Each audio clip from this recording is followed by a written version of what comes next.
Praise the Lord. Hallelujah. Hallelujah. Hallelujah. இயேசுவே நன்றி. மரியே வாழ்க. ஸோ எல்லாம் நல்லா இருக்கீங்கன்னு நினைக்கிறேன். எல்லாம் நல்லா இருக்கீங்க இல்லையா? Very good. ஸோ இந்த நாளிலே இந்த அருமையான இடத்துல மாலை பொழுதிலும் இருக்க மாலையும் காயும் சேர்ந்து இன்னொரு 20 நிமிஷம் இருக்குது புதிய நாள் தொடங்குவதற்கு. ஸோ இறைவனுக்கு நன்றி செலுத்துவோம். உண்மையாக இறைவனுக்கு நன்றி செலுத்துகின்றேன். இந்த நாளிலே இறைவன் என்னை அழைத்து செய்தியை உங்களோடு பகிர்ந்து கொள்வதற்கு தேர்ந்தெடுத்த இறைவனுக்கு நன்றி செலுத்துகின்றேன். இறைவன் அழைத்த நாள் முதல் 2002 இந்த 2025 கிட்டத்தட்ட 23 வருடங்கள் இறைவனை வழிநடத்தி இந்த ஆசீர்வாதம் உள்ள நாட்களுக்காகவும் ஆசீர்வாதமுள்ள வார்த்தைகளை இறைவன் மக்களுடைய மனதில் பதிப்பதற்கு என்னை தேர்ந்தெடுத்தமைக்கு தகுதியில்லாத என்னையும் தேர்ந்தெடுத்து தகுதியுள்ள இடத்தில் இருத்திருக்கின்ற இறைவனுக்கு நன்றி செலுத்துகின்றேன். உங்களையும் கருவிலிருந்து உருவாக்கி இந்த நொடி பொழுது வரை வழிநடத்திய இறைவனுக்கு நன்றி செலுத்துவோம். இந்த நன்றி இன்று மட்டுமல்ல, நாம் இறந்தாலும் கூட நம்முடைய நாவானது நன்றி சொல்ல நாவாக இருக்க வேண்டும். எனவே கடவுள் ஏன் பிறந்தார், ஏன் இந்த கடவுள் இந்த உலகத்தில் வந்தார், நம் ஆண்டவர் இயேசு கிறிஸ்து எதற்காக இந்த மண்ணுலகில் வந்தார் என்பதற்கு பல்வேறு சான்றுகள் இருக்கின்றது. விவிலியம் முழுவதும் ஏன் என்ற பதிலுக்கு இறைவன் சான்று பகிர்கின்றார். அதில் ஒரு வகையான பதிலைத்தான் நம்ம இருப்போம். நான் ஏன் பிறந்தேன், இயேசுவே கூறுவதாக ஒரு சில வசனங்களை நாம் பார்ப்பதற்கு இன்று அழைக்கப்படுகின்றோம். நாம் அனைவரும் எதற்காக பிறந்திருக்கின்றோம்? நாம் அனைவரும் எதற்காக பிறந்திருக்கின்றோம்? யாராவது பை சொல்லலாம். ஏன் அப்படின்னா, இதை நான் மட்டும் பேசிகிட்டு இருந்தேன் அப்படின்னா நம்முடைய மைண்டு தூங்கிடும். அதனால் நீங்களும் பேசுனீங்க அப்படின்னா என் மைண்டு கொஞ்சம் ஆக்டிவாக இருக்கும். சரிங்களா? சரியா? சத்தம் வரல. Very good. Praise the Lord. Hallelujah. அனைவரும் கரங்கள் வைத்து பிரைஸ் தி லார்ட். ஹல்லேலூயா. இப்போ சொல்லுங்கள், நீங்கள் ஏன் பிறந்திருக்கிறீங்க அப்படின்னு சொல்லி என்னைக்காவது சிந்திச்சது உண்டா? சத்தமாக சொல்லுங்கள். பதிலே வரல. அப்போ இது நாள் வரைக்கும் யோசிச்சதில்லை. கரெக்டா? வேற அப்பா அம்மா பெற்றுட்டாக, என்னையே வளர்த்துட்டோம், அதனால் என்ன பண்ணுறேன் நான், அதனால் இருக்கிறேன் அப்படிங்கிற ஒரு யதார்த்தமான ஒரு பதில் தான் நம்ம எல்லாத்துக்கிட்டையுமே இருக்குமே தவிர, இதற்காகத்தான் நான் பிறந்தேன் என்ற நம்முடைய செயல்பாடுகளுடைய ஆதி காரணம் நமக்கு இறுதி வரையுமே புலப்படாது. அதான் சொல்கிறோம்ல, ஏன் இந்த வாழ்க்கையை வாழ்கிறோம் அப்படிங்கிறது நம்ம இன்ன வரைக்குமே தெரியாமல் வாழ்கிறோம் என்பதைத்தான் நம்முடைய ஆண்டவர் இயேசு கிறிஸ்து பல நேரத்தில் வெளிப்படையாக சொல்கிறார். என்னன்னு சொல்லி பாருங்கள். முதல் வாசகம் யோவான் 15:3 எடுத்து வாசிங்க. ம் ம் ம் ம் ம் ம் ம்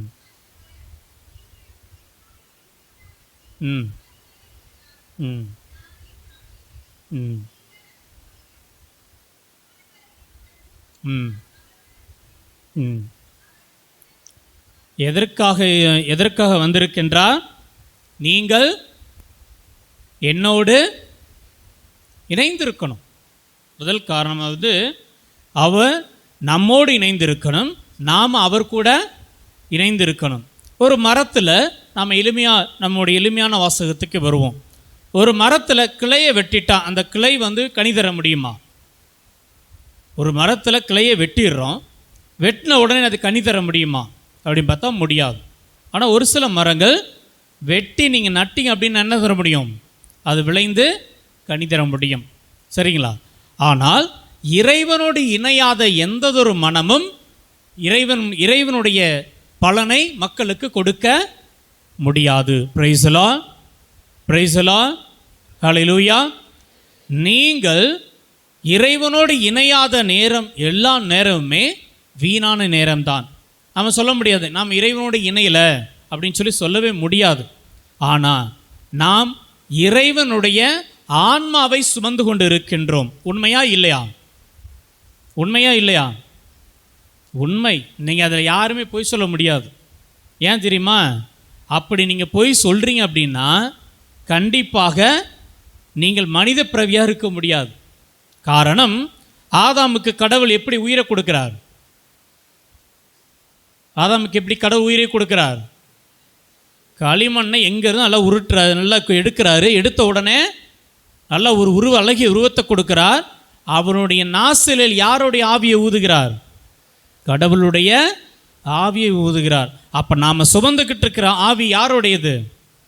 அப்போ கடவுள் தான் நமக்குள்ளே இருந்து செயல்படுத்துகிறாரே தவிர நாம் செயல்படவில்லை. நம்மால் செயல்பட முடியாது. அவரன்றி நம்மால் செயல்பட முடியாது. Praise the Lord, praise the Lord. அப்போ கடவுளுடைய ஆவி நமக்குள்ள இருக்குது அப்படின்னா நாம் ஏன் எதற்காக பிறந்திருக்கின்றோம் என்பது நமக்கு தெளிவாக தெரிந்திருக்க வேண்டும். Praise the Lord, praise the Lord, hallelujah. எனவே இந்த கடவுள் எதற்காக பிறந்திருக்கின்றார் என்பதை இரண்டாவது வாசகம் பண்ணுங்க. யோவான் நற்செய்தி 10:18.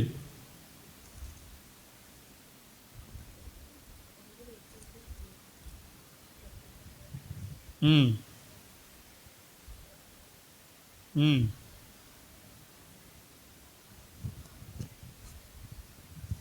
ம் 10:18.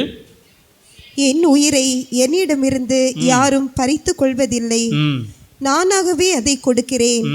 உயிரை கொடுக்கவும் எனக்கு அதிகாரம் உண்டு, அதை மீண்டும் பெற்றுக்கொள்ளவும் அதிகாரம் உண்டு. என் தந்தையின் கட்டளைப்படியே நான் இப்படி செய்கிறேன். எதற்காக வராராம்? என் உயிரை கொடுக்க, உயிரை கொடுப்பது. இங்கே யாரெல்லாம் உயிரை கொடுக்க தயாராக இருக்கிறீங்க? கை தூக்கலாம். Praise the Lord, praise the Lord. உயிரை கொடுப்பதற்கு இங்கே யாரெல்லாம் தயார்?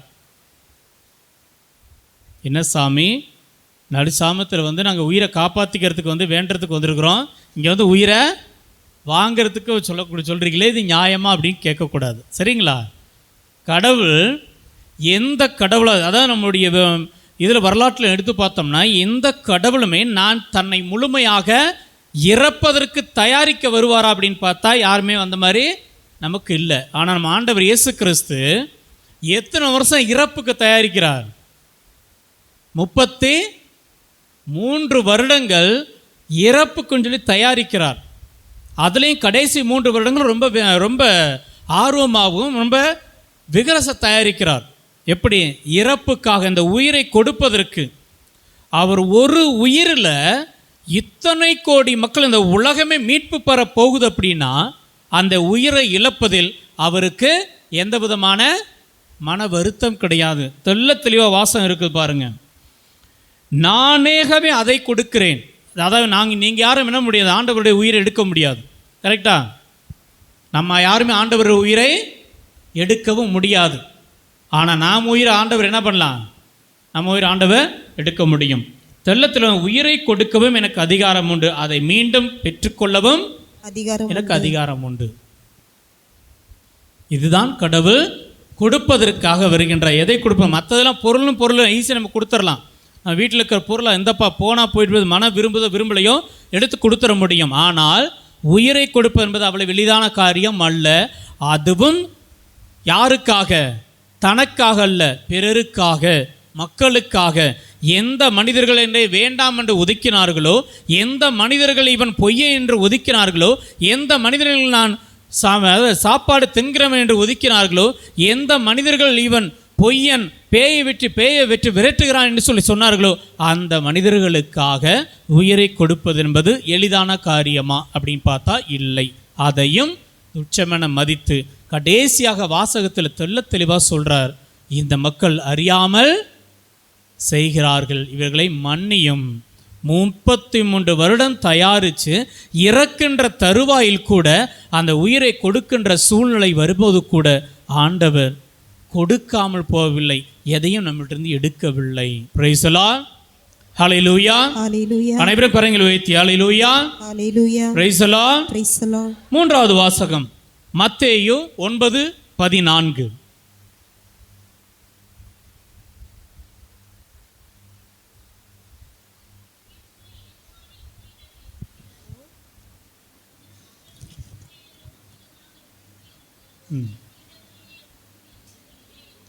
மத்தேயு 9:14. பின்பு யோவானின் சீடர் இயேசுவிடம் வந்து, நாங்களும் பரிசேயரும் அதிகமாக நோன்பு இருக்க உம்முடைய சீடர்கள் ஏன் நோன்பு இருப்பதில்லை என்றனர். 13 வாசிங்க. பலியை அல்ல இரக்கத்தையே விரும்புகிறேன் என்பதன் கருத்தை நீங்கள் போய் கற்றுக்கொள்ளுங்கள். ஏனெனில் நேர்மையாளரை அல்ல பாவிகளையே அழைக்க வந்தேன். Praise the Lord. Praise the Lord. Hallelujah. Hallelujah. யாரை அழைக்க வந்திருக்கின்றார்? பாவிகளை. அப்ப நாமெல்லாம் யாரு? அதுல மட்டும் வாய்ஸ் குறையுது. நாம் எல்லாம் பாவிகளிலும். அதனால தான் போப் பிரான்சிஸ் தன்னை முழுவதும் எலெக்ட் பண்ண உடனே அவர் சொன்ன வார்த்தை என்னது? நம்முடைய போப் பிரான்சிஸ் தன்னை ஒரு போப்பாக திருத்தந்தையாக தேர்ந்தெடுத்தவுடன் சொன்ன வார்த்தைகள்.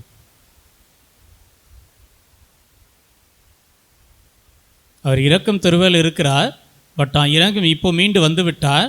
ஆனாலும் அவர் சொன்ன வார்த்தை, நீங்கள்லாம் பாவிகள் சொல்கிறீங்க, உங்களை விட அதிக பாவி யாரு? உங்களை விட அதிகமான பாவி யாரு? பிரான்சிஸான நான் தான். அதை ஏற்றுக்கொள்ள முடியுமா? ஒரு போப் தன்னுடைய முழுவதுமாக வார்த்தையை சொல்கிறார், இந்த நான் பாவியிலும் பாவி. யாரெல்லாம் முதல்ல அழைக்கிறார் பண்ணுங்க? யாரை அழைக்கிறார்? நேர்மையாளரை அல்ல. உங்களை அழைச்சிருக்கிறார் அப்படின்னா நாம் பாவிகள்ங்கிறது முதல் அடையாளம். அப்போ நான் பாவமே செய்யலையா, அப்போ நான் நேர்மையாளர் தானே அப்படின்னு சொல்லி எத்தனை பேர் மாறுதட்டி சொல்ல முடியும்? நானுமே பாவிதான், நீங்களும் பாவிதான். இங்கே இருக்கின்ற யாருமே நேர்மையாளர் முழுவதுமாக அல்ல, ஆனால் பாவிகள், முழுமையான பாவிகள் என்பதை ஆண்டவர் நமக்கு தெளிவுபடுத்துகின்றார். அதில் பாவியில் நம்ம கொஞ்சம் பெருமை கொள்ளலாம். ஏன்னு சொல்லுங்கள்? அந்த பாவத்தினால தான் ஆண்டவர் என்ன பண்ணுறார்? ஆண்டவர் என்ன பண்ணுறார்? வந்துடுறார். நம்ம நேர்மையாளர் இருந்திருந்தோம் அப்படின்னா கண்டிப்பாக ஆண்டவர் விருதற்கு வாய்ப்பு இல்லை. ஒருவேளை நம்ம பாவிகள் என்பதை கொஞ்சம் பெருமை கொள்ளலாம். அதனால தான் ஆண்டவர் நம்மை தேடி வருகிறார். நாம் தேடி போகல. நல்லா கவனித்து பாருங்கள். ஆண்டவர் தேடி நாம் எங்கேயுமே போகலை. ஆண்டவர் நம்மை தேடி என்ன பண்ணுறார்? நம்மை தேடி நம்ம கூடவே இருப்பதற்கு அங்கே தான் அவர் முடிவெடுக்கிறார். கண்ணுக்கு தெரியாத கடவுள் கண்ணுக்கு தெரிந்த மனிதனாக மாறுவது என்பது முதல் சாதனை. இரண்டாவது, சாதாரண ஒரு பெண் மரியாவை தேர்ந்தெடுத்து அவருடைய கருவில் வந்தது இரண்டாவது சாதனை. 3, பிறந்ததிலிருந்து இறக்கின்றவரை மனிதர் உன்னோடும் என்னோடும் பழகுவதற்கு வந்தது 3வது சாதனை. அடுத்து பார்த்தீங்க அப்படின்னா, எந்த மக்களும் செய்யாத, எந்த மனிதனும் செய்ய இயலாத உயிரை யாரெல்லாம் எனக்கு வேண்டாம் சொல்லி ஒதுக்கினார்களோ அவர்களுக்காக உயிரை கொடுப்பது என்பது இறுதிக்கட்ட சாதனை. இந்த சாதனையை முறியடிக்க இனி யாராலும் முடியாது, மனிதர்களால் முடியவே முடியாது. Praise the Lord. Praise the Lord. அப்ப யாரை அழைக்க வந்திருக்கின்றார்? நேர்மையாளரை அல்ல, பாவிகளையே அழைக்க வந்தேன். அப்ப நாம் எல்லாம் பாவிகளில் என்பதை பெருமை கொள்ளணுமா இல்லையா? ஆமாவா இல்லையா? ஆமான்னு சொல்லுங்க. அந்த பாவி நம்ம ஏற்றுக்குவோம் இன்னைக்கு. சரிங்களா? Price the Lord. 4வது யோவான் 10:10.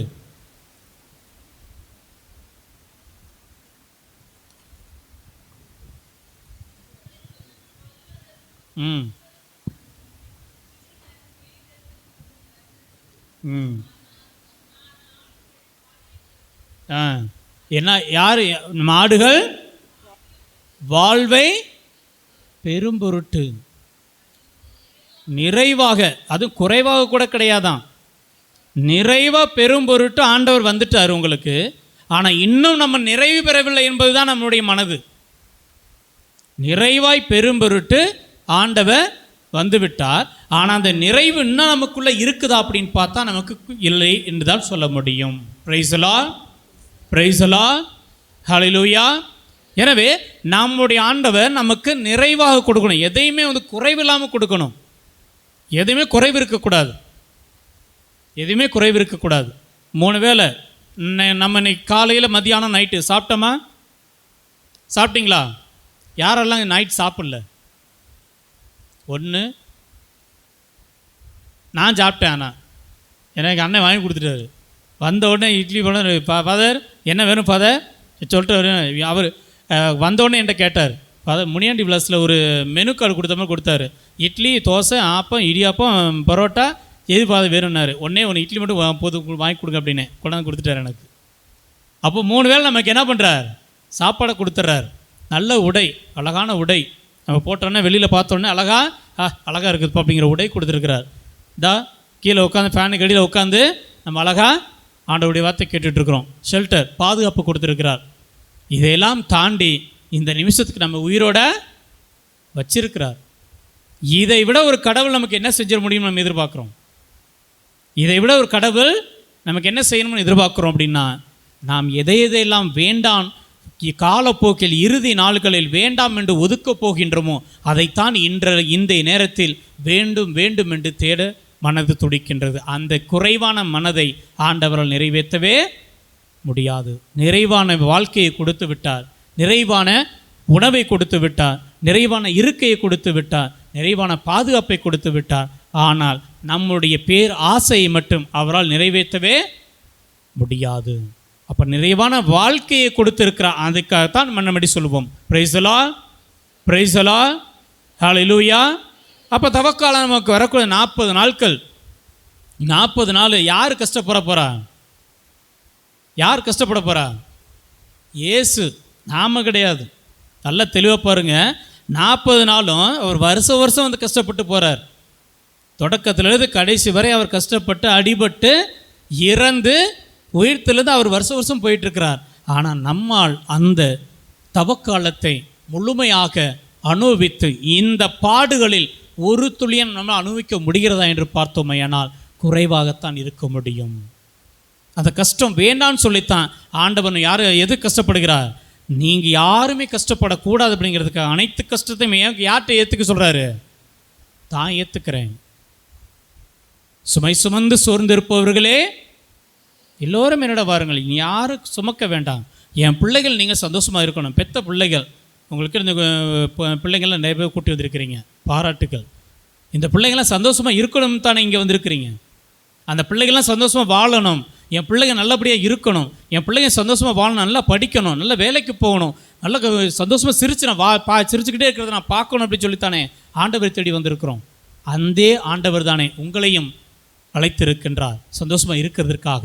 ஆனால் சந்தோஷமாக இருக்கிறோமா அப்படின்னு பார்த்தா பல்வேறு சூழ்நிலைகளில் உலக மாயைகள் நம்மை இறுக்கி வைத்திருக்கின்றது. Price the Lord, hallelujah. அப்போ எதற்காக வந்திருக்கின்றார்? ஆடுகள் வாழ்வை பெரும் பொருட்டு, நிறைவாக வாழ்வை பெரும் பொருட்டு ஆண்டவர் வருகின்றார். அடுத்து யோவான் 10:28.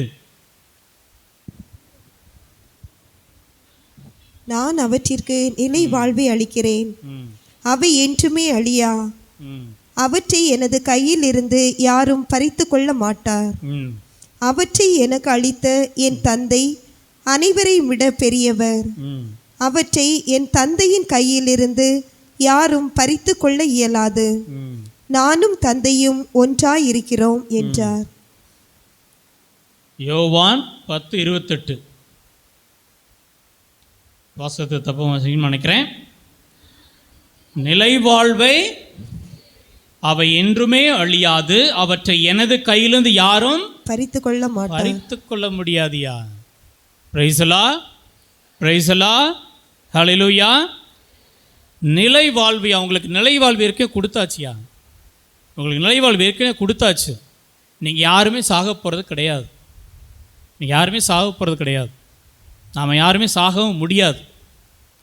இறைவன் சாக முடியுமா? இறைவன் சாக முடியுமா? முடியாது. அப்போ நமக்குள்ளே இருக்கிற அந்த ஆதாம் கொடுத்த ஆவிதான் நம்மக்கிட்டையும் இருக்குது. அப்போ நம்மளால் சாக முடியுமா? முடியாது. உடல் மட்டுமே சாகும், உடல் மட்டுமே சாகும்.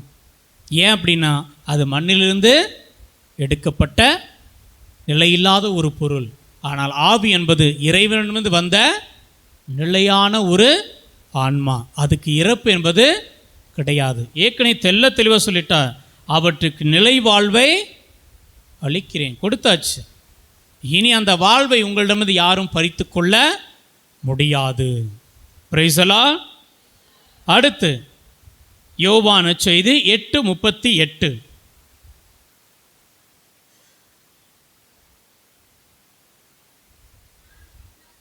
ம் ம்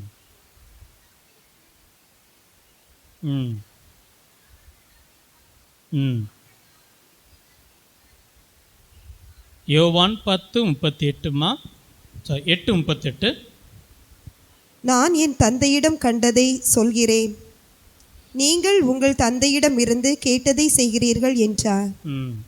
அவர்கள் அவரை பார்த்து, ஆபிரகாமே எங்கள் தந்தை என்றார்கள். இயேசு அவர்களிடம், நீங்கள் ஆபிரகாமின் மகன் என்றால் அவரைப் போல செயல்படுவீர்கள். ஆனால் கடவுளிடமிருந்து கேட்டறிந்த உண்மையை உங்களுக்கு எடுத்துரைத்த என்னை நீங்கள் கொல்ல முயல்கின்றீர்கள். நான் தந்தையிடம் கண்டதை யார்கிட்ட சொல்ல வராங்க? நான் தந்தையிடம் கண்டதை உங்களிடம் சொல்கிறேன், நீங்கள் உங்கள் தந்தையிடம் கேட்டதை செய்கிறீர்கள். என் தந்தையிடம் நான் கேட்டதை உங்களுக்கு சொல்ல வந்திருக்கிறேன். Praise the Lord. ஹல்லேலூயா. அப்போ அடுத்த காரணம் எதற்காக வந்திருக்கின்றா? என் தந்தையிடம் நான் என்னென்ன கேட்டேனோ அது அனைத்தையும் உங்கள்கிட்ட என்ன பண்ண போகிறேன்? சொல்ல போகிறேன். அதைத்தான் சொல்கிறேன். இந்த பணி தான், இந்த பணிக்காகத்தான் வந்திருக்கிறேன். உங்களுக்கு நான் உங்களுக்கு வாழ்வை கொடுக்கணும், இறுதியாக உங்களுக்கு நிலை வாழ்வை கொடுக்கணும். அதிலும் அதே போல் என் தந்தையிடம் கேட்டதை உங்களுக்கு பரிசாக கொடுக்க வேண்டும். அடுத்த மாதம் யோவான் செய்தி 10:12.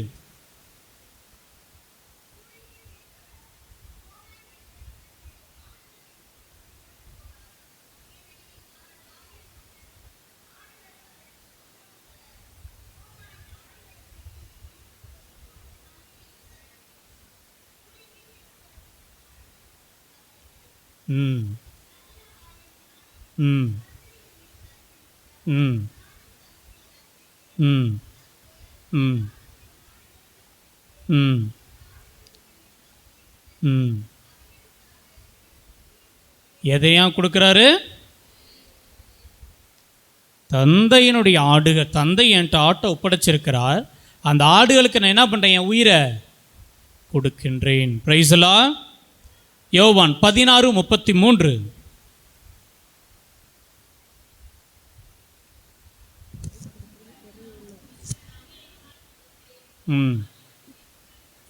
என்னது? திருப்பி வாசிங்க.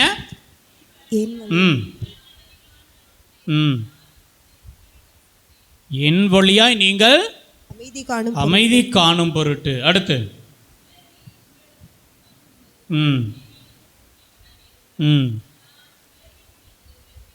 Price the Lord. ஹல்லேலூயா. அனைவரும் கரங்களை உயர்த்தி பிரைஸ் தி லார்ட். ஹல்லேலூயா, ஹல்லேலூயா. உலகில் துன்பங்கள் உண்டு, அது தெளிவுபடுத்துகிறார். நாம் யாருமே இங்கே துன்பம் இல்லாமல் இல்லை. சரிங்களா? துன்பம் இல்லாமல் இல்லை. ஏதோ ஒரு வகையில் சின்னதோ பெருசோ நமக்கு துன்பம் இருக்கத்தான் செய்யுது. எனினும் துணிவோடு இருங்கள், இந்த உலகின் மீது வெற்றி கொண்டு விட்டேன். நான் படைத்த உலகத்தில் வெற்றி கொண்டு விட்டேன். துன்பங்கள் உனக்கு உண்டு, துணிவோடு இருங்கள். எதற்காக? இந்த உலகத்தை வெல்ல வந்து விட்டார். அடுத்து 18:37. யோவான் 18:37. ம் ம் ம் ம் உண்மையை எடுத்துரைப்பதே. அப்புறம் இதற்காகவே நான் பிறந்தேன். உண்மை சொல்வது என்பது கடினமா ஈஸியா? உண்மை சொல்வது கடினமா ஈஸியா? ரொம்ப ரொம்ப கடுசு. ஆக்சுவலாக நம்ம உண்மையாக இருப்பது என்பது ரொம்ப ரொம்ப எளிது. பொய்யா இருப்பது தான் ரொம்ப ரொம்ப கடினம். ஆனால் நம்ம பொய்யா இருப்பது ரொம்ப ரொம்ப எளிதாக மாறிடுச்சு. உண்மையாக இருப்பது ரொம்ப ரொம்ப கடினமாக மாறி போயிற்று. அப்போ தெள்ளத்தெளிவு என்ன சொல்ல, அந்த உண்மையை எடுத்துரைப்பதே என் பணி, அதற்காகவே நான் பிறந்தேன். உண்மை எடுத்துரைப்பது அவ்வளவு எளிதானதான் பார்த்தா நம்மால் முடியாத, இன்று வரை முடியாத ஒரு காரணம் என்றால் உண்மையாக இருப்பதும் உண்மையாக பேசுவதும் தான் நம்மால் முடியாத ஒரு காரணம். கணவன் மனைவி பிள்ளைகள் பெற்றோர் உண்மையாக இருக்க முடியுதா? ஏதோ ஒரு வகையில் 100% ஒரு 5% கணவனும் மனைவியும் பெற்றோரும் பிள்ளைகளும் கண்டிப்பாக ஒரு பொய்யான உலகத்திற்குள் தான் இருக்கின்றோம். 90% நீங்கள் உண்மையாக இருந்தாலும் 10% கண்டிப்பாக உங்களுக்கென்று ஒரு பொய்யான உலகம் இருக்கத்தான் செய்கிறது. அப்போ அந்த 100% நம்மளால் உண்மையாக இருக்க முடியுதா அப்படின்னு பார்த்தா நம்மால் இருக்க முடியவில்லை என்பதுதான் இன்றைய சமுதாயத்தில் யதார்த்தமான ஒரு உண்மை. அந்த நேரத்தில் தெளிவாக உண்மையை எடுத்துரைப்பதே என் பணி. அடுத்த இதற்காகவே நான் பிறந்தேன். Praise the Lord. ஹல்லேலூயா. யோவான் 18:30 அதேதான், நான் உண்மைக்கு சான்று பகரவே வருகின்றேன். மத்தேயு 4:24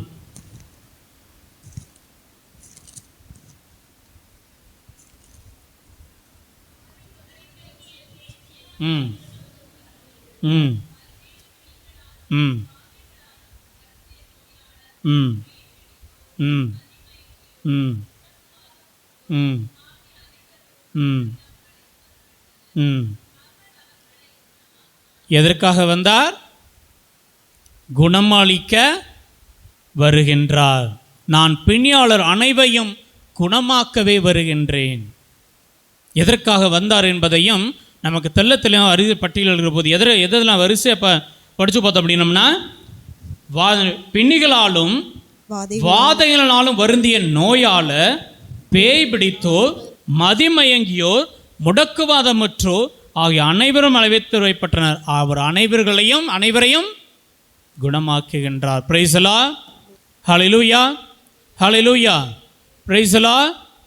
எனவே நாம் எல்லாரையுமே ஏதோ ஒரு வகையில் நோய்கள் பிடிச்சிக்கிட்டு தான் இருக்குது. அந்த நோயை குணமாக்குவதற்கு ஆண்டவர் வருகின்றார். யோவான் 17:19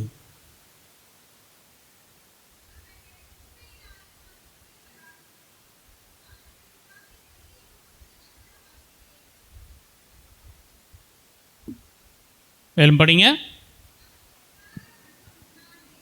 ம்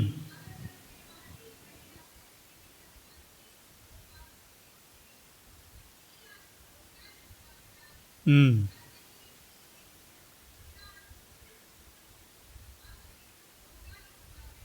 ம்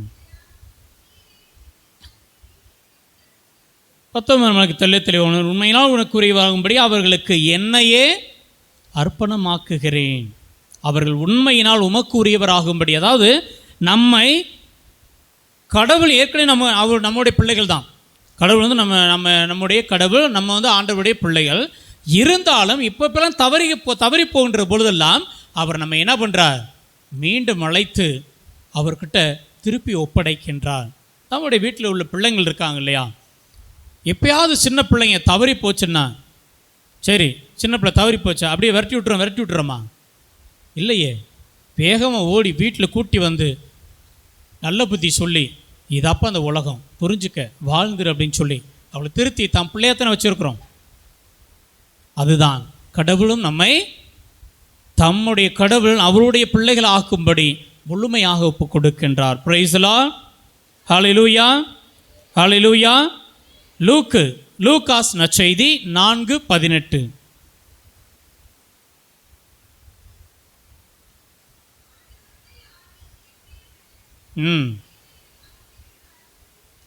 என்ன செய்துள்ளார்?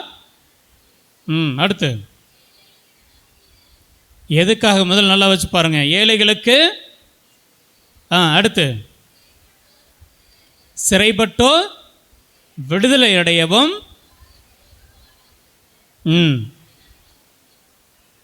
ம் ம் ம் ம் இவருடைய பணியை முழுவதுமே வந்து நான் 2 வசனத்தை சொல்லி முடிச்சிட்டார். அவருடைய வாழ்க்கை முழுவதும் இதில் வந்துருச்சு. அருள்பொழிவு செய்துள்ளார், முதல் பணி முடிஞ்சிருச்சு. ஏழைகளுக்கு நற்செய்தி அறிவிக்கவும், சிறைப்பட்டோ எதெல்லாம் நம்ம இறைவன் நம்ம இந்த மனித சமுதாயம் வந்து சிறைப்பட்டிருந்துச்சோ விடுதலை அளிக்கவும், பார்வையற்றோர் பார்வை பெறவும் என முழக்கமிடவும், ஒடுக்கப்பட்டோர் விடுதலை செய்து அனுப்பவும், ஆண்டவர் தரும் 6 ஆண்டினை முழக்கமிட்டு மறிக்கவும் அவர் என்னை அனுப்பியுள்ளார். Praise the Lord, praise the Lord, hallelujah. அனைவரும் கரங்களை உயர்த்தி பிரைஸ் தி லார்ட், ஹல்லேலூயா, ஹல்லேலூயா. அடுத்து யோவான் 14:16.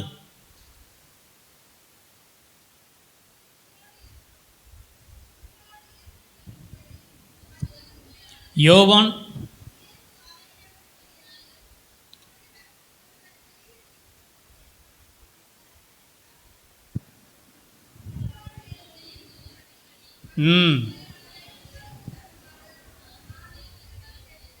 யார்கிட்ட வென்வார்? தந்தையிடம். எதற்காக? உங்களுக்கு ஒரு துணையாளரை தருகின்றார். அதையும் தருவதற்காகத்தான் ஜெபிக்கிறார் கடவுள். அதற்காகவும் வருகின்றார் என்பதை அன்று பட்டியலிடுகின்றார். அடுத்து பார்த்தீங்கன்னா லூகாஸ் 12:49.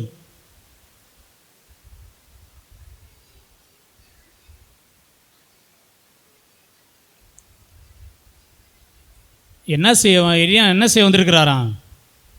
இது என்ன தீ? இங்கே தான் நம்ம பல நேரங்கள் இந்த வாசகத்தில் நம்ம மேலோட்டமாக படிச்சிட்டோம் அப்படின்னு விட்டுருவோம். சரிங்களா? தீ மூட்டவே ஏற்கனவே பற்றிக்கிட்டு இருக்குது, நான் ஏன் கவலைப்படணும் அப்படின்னு சொல்லி மேலோட்டமாக அதை பார்க்கின்ற பொழுது இது ஒரு தவறான வார்த்தைகளாகவே சித்தரிக்கப்படுகின்றது. உண்மையான அர்த்தம் அதுவல்ல. இறைவன் பக்கம் இருக்க வேண்டிய தீ ஏற்கனவே பற்றிக்கிச்சு. இறைவன் பக்கம் வர வேண்டிய தீ ஏற்கனவே பற்றிக்கிச்சு. எப்படி? பரிசேயர்களும் சதுசேயர்களும் இருந்தபோது இறைவன் பக்கம் இருந்த மனம் குறைவு. ஆனால் ஆண்டவர் இயேசு கிறிஸ்து வந்தவுடன் அவர் பக்கம் மக்கள் போனாங்களா போகலையா? Price the Lord. எல்லாரும் இங்கே இருக்கீங்களா? நாகர்கோயில் இருக்கீங்களா? நாகர்கோயில் இருக்கீங்களா? இல்லை கன்னியாகுமரியில் இருக்கீங்களா? பரவாயில்ல, நாகர்கோயில் மறந்துட்டீங்கன்னு நினைக்கிறேன். நாகர்கோயில் சொல்கிறேன், எல்லாம் முழிக்கிறாங்க. என்ன பதவியில் ஃபாதர் மறந்துட்டு பேசுகிறான்னு சொல்லி. Very good. Praise the Lord, praise the Lord. அப்போது இந்த தீயானது ஆண்டவர் இயேசு கிறிஸ்து வருகின்ற வரை பரிசேயர்களும் சதுசேயர்களும் கொடுத்த சட்டத்தை அவங்களால் கடைபிடிக்க முடியலை. ரொம்ப பதறி போய் நிற்கிறாங்க. என்னடா இவ்வளவு சட்டமாக இருக்குது? இப்போல்லாம் நீங்கள் உட்காந்துருக்கீங்களே, உட்காந்துருக்க முடியாது. அந்த காலத்தில் 2000 வருஷத்துக்கு முன்னாடி நீங்கள் இப்படி வந்து உட்காரவே முடியாது. அது தெரியுமா? எத்தனை பேருக்கு தெரியும் தெரியல. அந்த ஆலயமானது 4 கட்டமைப்புகளாக வைக்கப்பட்டிருக்குமா. இந்த மாதிரி பலிபீடத்துக்குள்ள குருவானவர் மட்டும்தான் இருப்பார். அவர் மட்டும்தான் தூபம் காமிப்பார். லூக்காஸ் எழுதின செய்தியில் எடுத்து பார்த்தோன்னா 1 அதிகாரத்தை எடுத்து வாசிச்சு பாருங்க, தெரியும். சக்கரியா வந்து தேர்ந்தெடுக்கப்படுவா. உள்ள பலிபீடத்துக்குள்ளே போகும்போது யார் போவார்? யார் போவார்? லூக்காஸ் எழுதின செய்தி 1 அதிகாரத்தை எடுத்து வாசிங்க.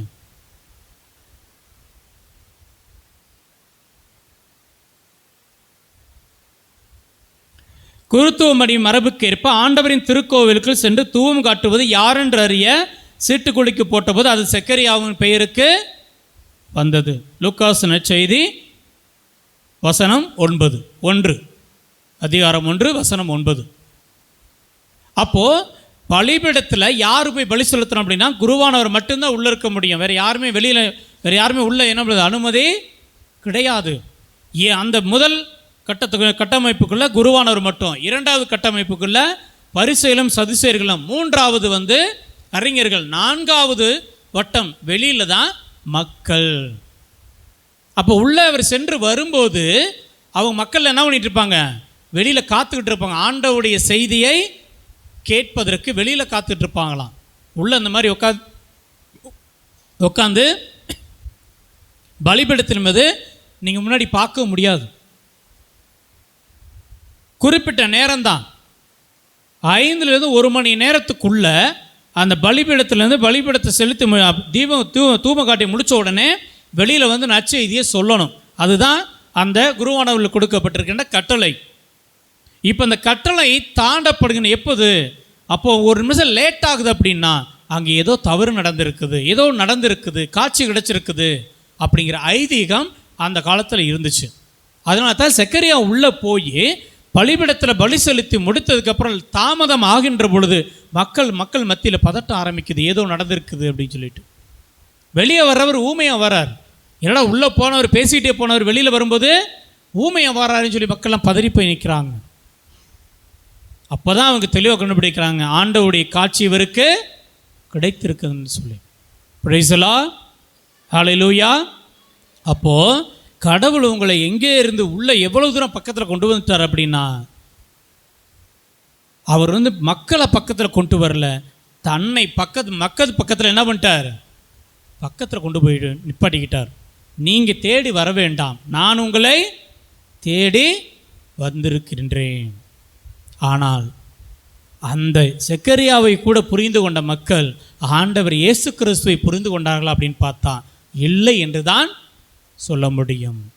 ஏன் அத்தனை கஷ்டப்படுகின்றார்? அந்த நம்பிக்கை என்ற வார்த்தையை கடவுள், அந்த ஆண்டவர் இயேசு கிறிஸ்து நம்மிடம் கொடுப்பதற்கு எவ்வளவு கஷ்டம். 30 வருடங்களாக அமைதியான தயாரிப்பு, 3 வருடங்களாக போராட ஆரம்பிக்கிறார். மனம் திரும்பி நம்புங்கள், இறையாட்சி உங்களில் வந்துவிட்டதுன்னு சொல்லி எவ்வளவோ போராடுகிறார்.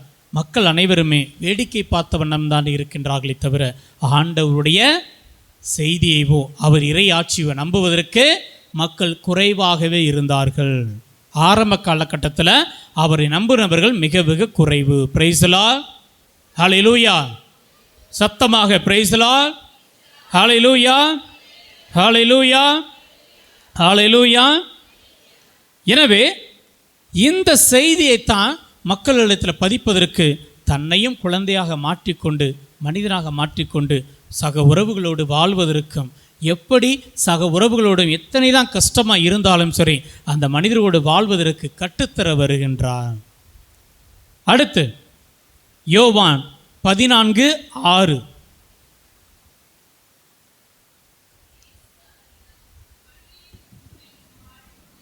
வழியும் உண்மையும் நானே. யார் வருவதில்லையா? என் வழியா என்று யாரும் தந்தையிடம் வருவதே கிடையாது, வர முடியாது. அப்போ உண்மையான வழியை காண்பிப்பதற்கும் கையை பிடிச்சு கூட்டிகிட்டு போகிறார். பிரைஸ் தி லார்ட், ஹல்லேலூயா, ஹல்லேலூயா. அடுத்த வாசகம் பார்க்கும்போது யோவான் 14:27. அதுலேயே 27வது வாசகத்தை வாசிங்க.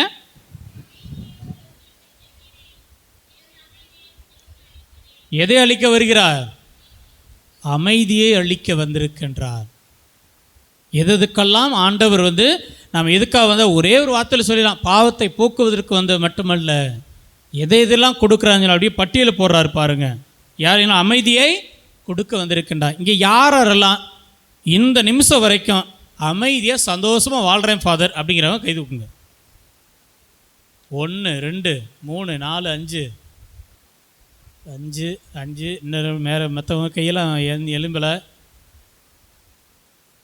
யாரெல்லாம் இப்போ 5 தூக்குனவங்க? ஓகே, அமைதியாக சந்தோஷமாக பிறந்ததுலேருந்து இன்ன வரைக்கும் நான் நிம்மதியாக இருக்கேன் ஃபாதர் அப்படிங்கிறத கை தூக்கலாம்.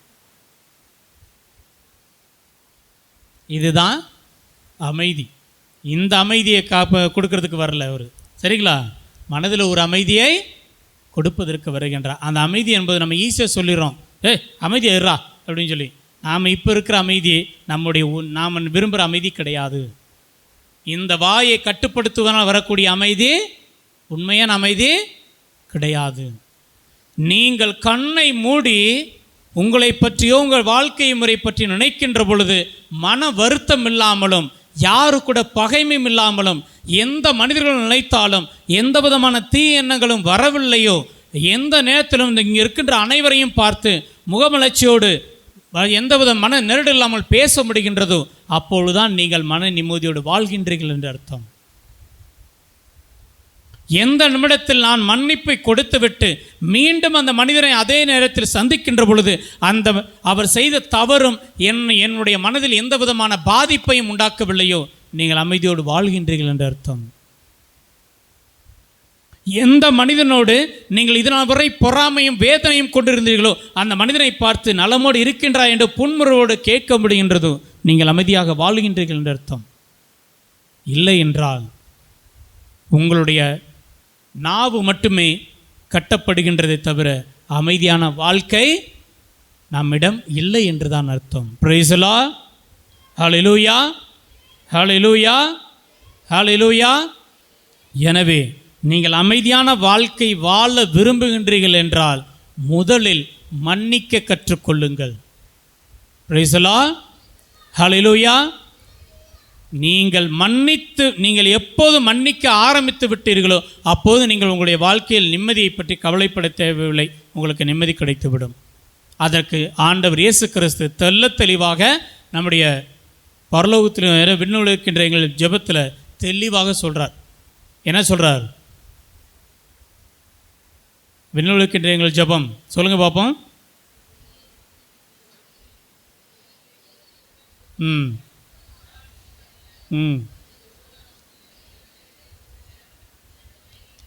இதுவரை உள்ளது பூரா மேலே உள்ள பகுதி, இந்த ஜெபத்தை கிட்டத்தட்ட 3 பகுதிகளாக பிரிக்கிறாங்க. இந்த ஜெபத்தை 3 பகுதிகள். 1 இறைவனுக்குரிய பகுதி, 2 நம்மளுக்குரிய பகுதி, 3 பிறருக்குரிய பகுதி. இந்த 3 பகுதியில் பார்க்கலாம். இப்போ நீங்கள் சொன்னது பூரா யார் சம்மந்தப்பட்டது? இறைவன் சம்மந்தப்பட்டது. விண்ணுலகில் எங்கள் தந்தையே, உமது பெயர் தூயதென போற்ற பிறகு உமது ஆட்சி வருக, உமது திருவுளம் விண்ணுலகில் நிறைவேறுவது போல மண்ணுலகிலும் நிறைவேறுக. இது பூரா கடவுளுக்கு சம்மந்தப்பட்டது. அடுத்து, எங்கள் அன்றாட உணவை எங்களுக்கு இன்று தாரும். இது நமக்கு சம்மந்தப்பட்டது. இது நம்முடைய ஒவ்வொருத்தரும் தனி மனித உரிமை சம்மந்தப்பட்டது. அடுத்து, மன்னிப்பது போல, அங்கே தான் இருக்குது நம்மளுடைய அமைதியான வாழ்க்கை. இந்த இடத்துல நீங்கள் இந்த ஜெபத்தை சொல்லுகின்ற பொழுது இந்த இடத்துல மட்டும் நீங்கள் தெளிவாக இருந்து மனசாட்சியோடு நான் தெளிவாக நான் எல்லாத்தையும் மன்னிச்சிட்டேன்னு உங்களால் சொல்ல முடியுது அப்படின்னா இந்த ஜெபம் சொல்லி முடிக்கின்ற பொழுது உங்களுடைய மனதில் நிம்மதி இருக்கும். Praise the Lord. ஹல்லேலூயா. அந்த ஜெபத்துக்கு முழுமையான பொருத்தமாக இருக்கின்றவர் ஆண்டவர் இயேசு கிறிஸ்து. எங்கிருந்து மன்னிக்கிறார்? எங்கிருந்து மன்னிக்கிறார்? சிலுவையிலிருந்து 2 கையில் ஓட்ட, உடம்பு முழுவதும் முள் காயங்கள், ரத்தம் போய்கிட்டு இருக்குது. இதில் காலில் 2 ஓட்டை, கையில் 2 ஓட்டை, நெத்தியில் முள் முழுவதும் நாம் பார்க்கக்கூடிய சிலுவை கிடையாது அது.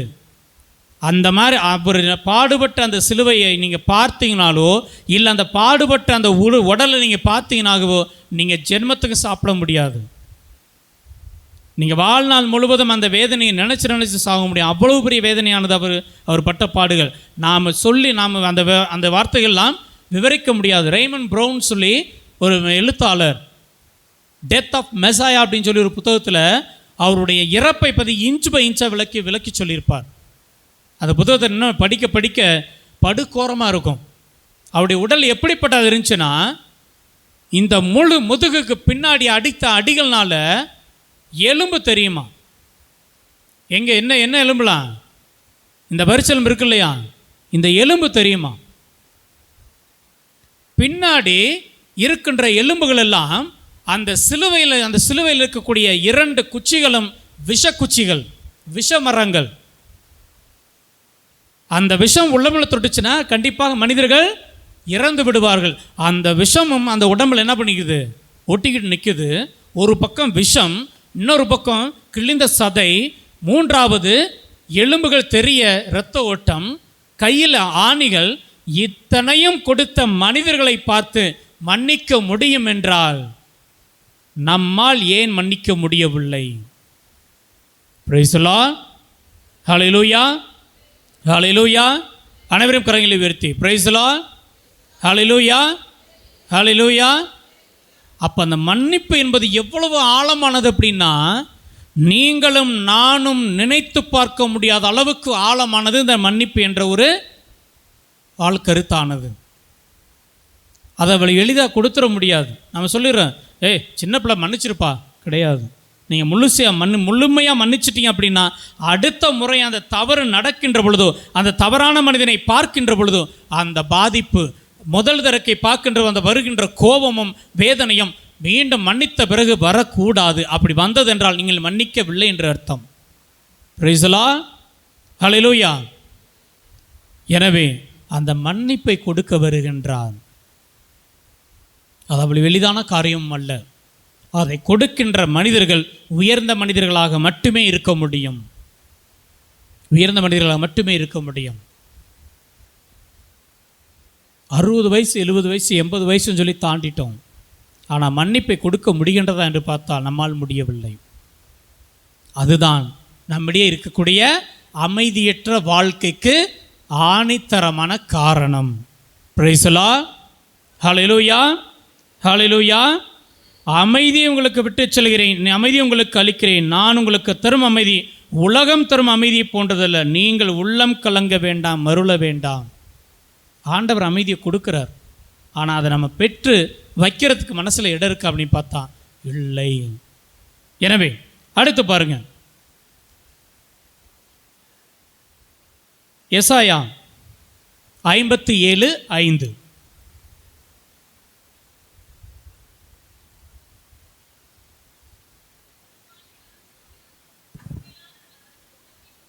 ம் ம்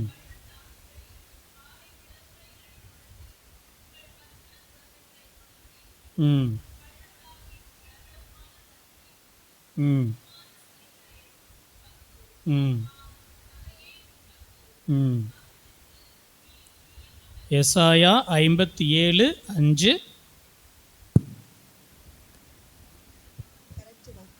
கரெக்ட். கருவாலி மரத்தோப்பிலும் பசுமையான மரம் ஒவ்வொன்றின் கீழும் காமத்தீயால் எரிகின்றன. பள்ளத்தாக்குகளில் பாறை பிளவுகளின் அடிப்புறத்தில் உங்கள் பச்சிளம் குழந்தைகளை கொல்கிறீர்கள். எதையெல்லாம் செய்றீங்கன்னு பாருங்க. அடுத்து, பள்ளத்தாக்கின் வளவளப்பான கற்களில் நின்று உருவான சிலைகளே உன் பங்கு. ஆம், அவையே உன் பங்கு. அவற்றிற்கு நீ நீர்ம பலியை ஊற்றியுள்ளாய், உணவு படையலை படைத்துள்ளாய். இவற்றால் நான் அமைதி அடைவேனோ? எதையெல்லாம் செய்தீங்களா கடவுள் எதெல்லாம் அமைதி அடைய மாட்டார். எந்த அமைதியை கொடுக்க வந்தாரோ அந்த அமைதியை இதெல்லாம் தவிர்த்தால் மட்டுமே என்ன பண்ண முடியும்? அமைதியை நம்மால் பெற முடியும். எசாயா 53:4.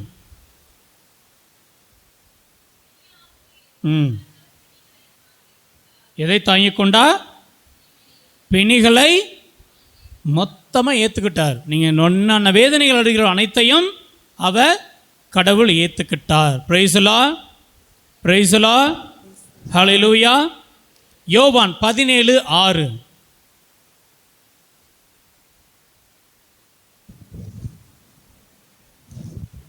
நீர் இவ்வுலகிலிருந்து தேர்ந்தெடுத்து என்னிடம் ஒப்படைத்த மக்களுக்கு நான் உமது பெயரை வெளிப்படுத்தினேன்.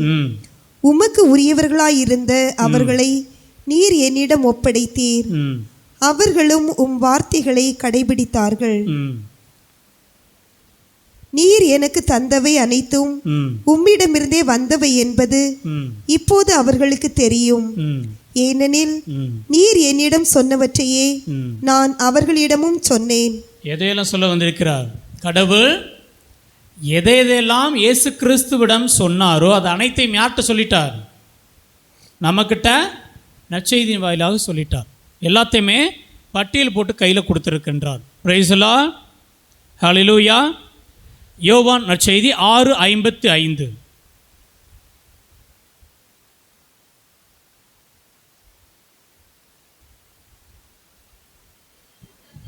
ம் ம் ம் ம் ம் ம் ம்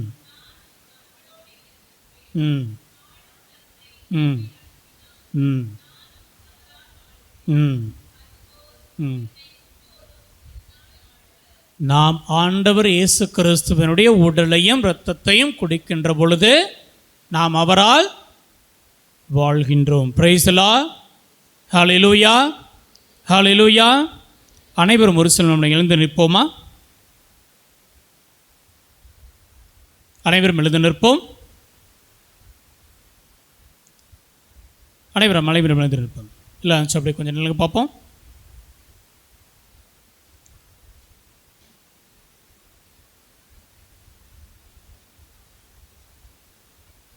அனைவரும் கரங்களை உயர்த்தி அனைவரும் கரங்களை உயர்த்துவோம். ஹல்லேலூயா, ஹல்லேலூயா, ஹல்லேலூயா. இயேசுவே நன்றி, இயேசுவே நன்றி, இயேசுவே நன்றி, இயேசுவே நன்றி. ஹல்லேலூயா, ஹல்லேலூயா, ஹல்லேலூயா, ஹல்லேலூயா, ஹல்லேலூயா, ஹல்லேலூயா. இயேசுவே நன்றி, இயேசுவே நன்றி. ஆண்டவருக்காக ஒரு சிறிய பாடல்.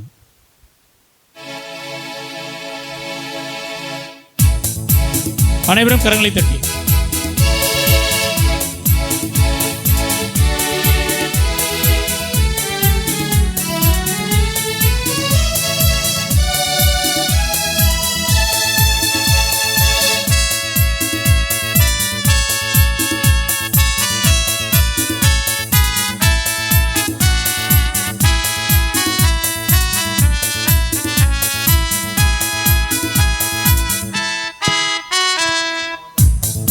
காரியம் ஒன்றுமில்லை, உம்மாலாகாத காரியம் ஒன்றுமில்லை, உம்மாலாகாத காரியம் ஒன்றுமில்லை.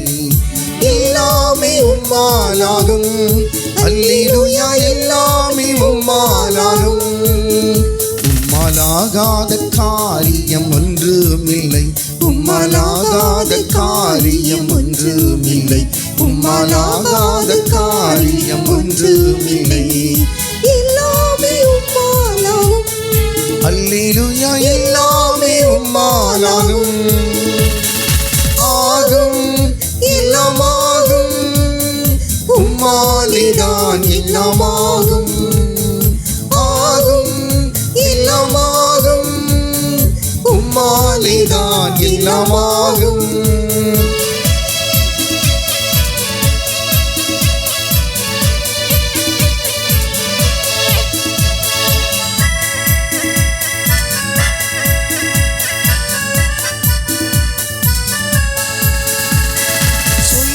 முடியாத அற்புதம் செய்பவர் நீரே ஐயா, நீரே. எண்ணி முடியாத அதிசயம் செய்பவர் நீரே ஐயா, நீரே. சொல்லி முடியாத அற்புதம் செய்பவர் நீரே ஐயா, நீரே. எண்ணி முடியாத அதிசயம் செய்பவர் நீரே ஐயா, நீரே. அப்பா உமக்கு ஸ்தோத்திரம், அன்பே உமக்கு ஸ்தோத்திரம். அப்பா உமக்கு ஸ்தோத்திரம், அன்பே உமக்கு ஸ்தோத்திரம்.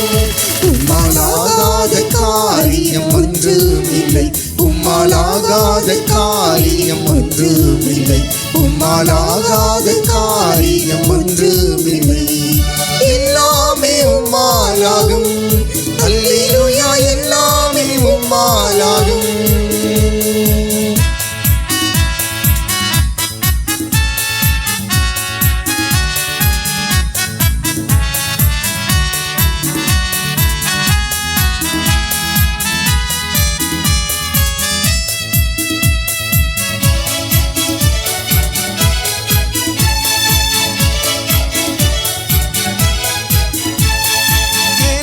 குறித்ததை நிறைவேற்றி வைப்பவர் நீரே ஐயா, நீரே.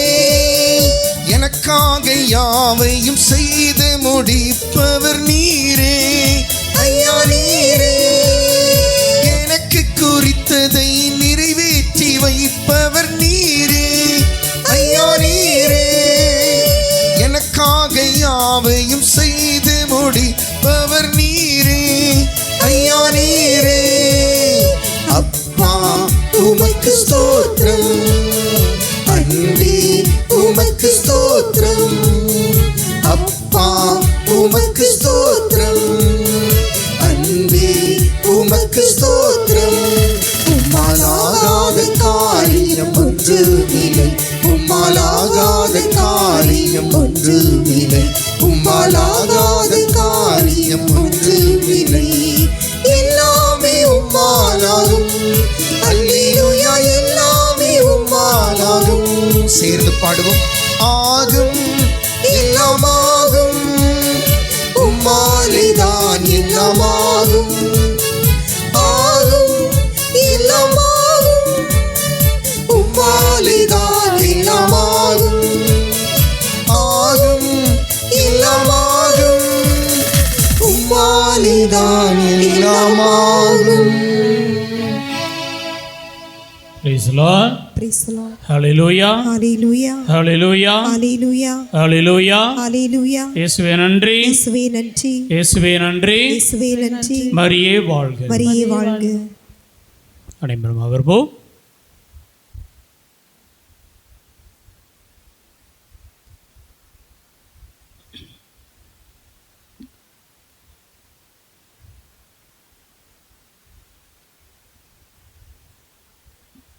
புனித குடும்பம், அது நம்முடைய கடவுள் எதற்காக வந்தார் என்பதனுடைய காரணங்களை ஒரு சிலது பார்த்தோம். இப்போது நம்முடைய குடும்ப வாழ்க்கையில் வருகின்ற பொழுது நாம் எப்படி இருந்தால் இறைவனுக்கு உகந்த மனிதர்களாக இருக்க முடியும் அப்படிங்கிறதை ஒரு சில வரிகள் மூலம் பார்க்கும். எபேசியருக்கு எழுதிய திருமுகம் 5:1.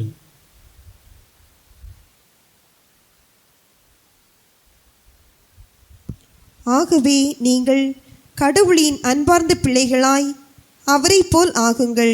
என்ன மாறணுமா? கடவுளின் அன்பார்ந்த பிள்ளைகளாய் அவரை போல் ஆகுங்கள். அவரை போல் மாற முடியுமா? அவரை போல் மாற முடியுமா, முடியாதா? Praise the Lord. ஹல்லேலூயா.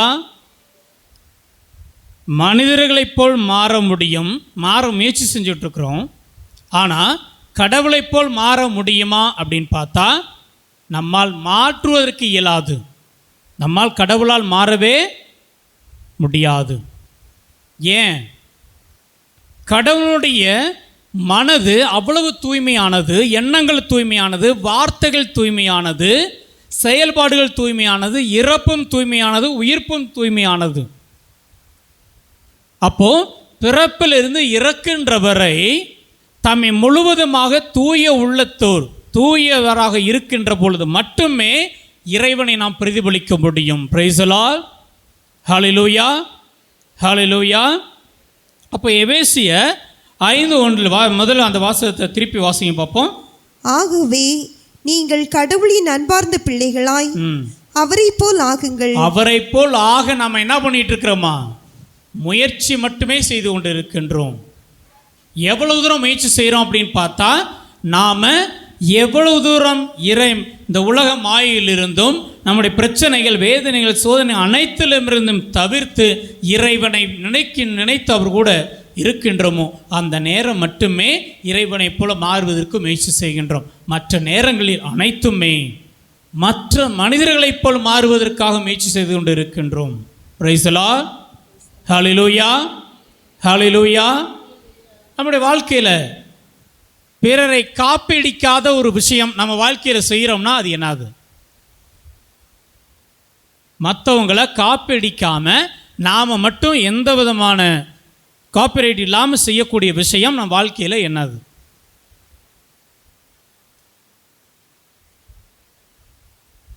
எல்லாம் பார்க்குறத பாரு. Price the Lord. எல்லோரும் இங்கே இருக்கீங்களா?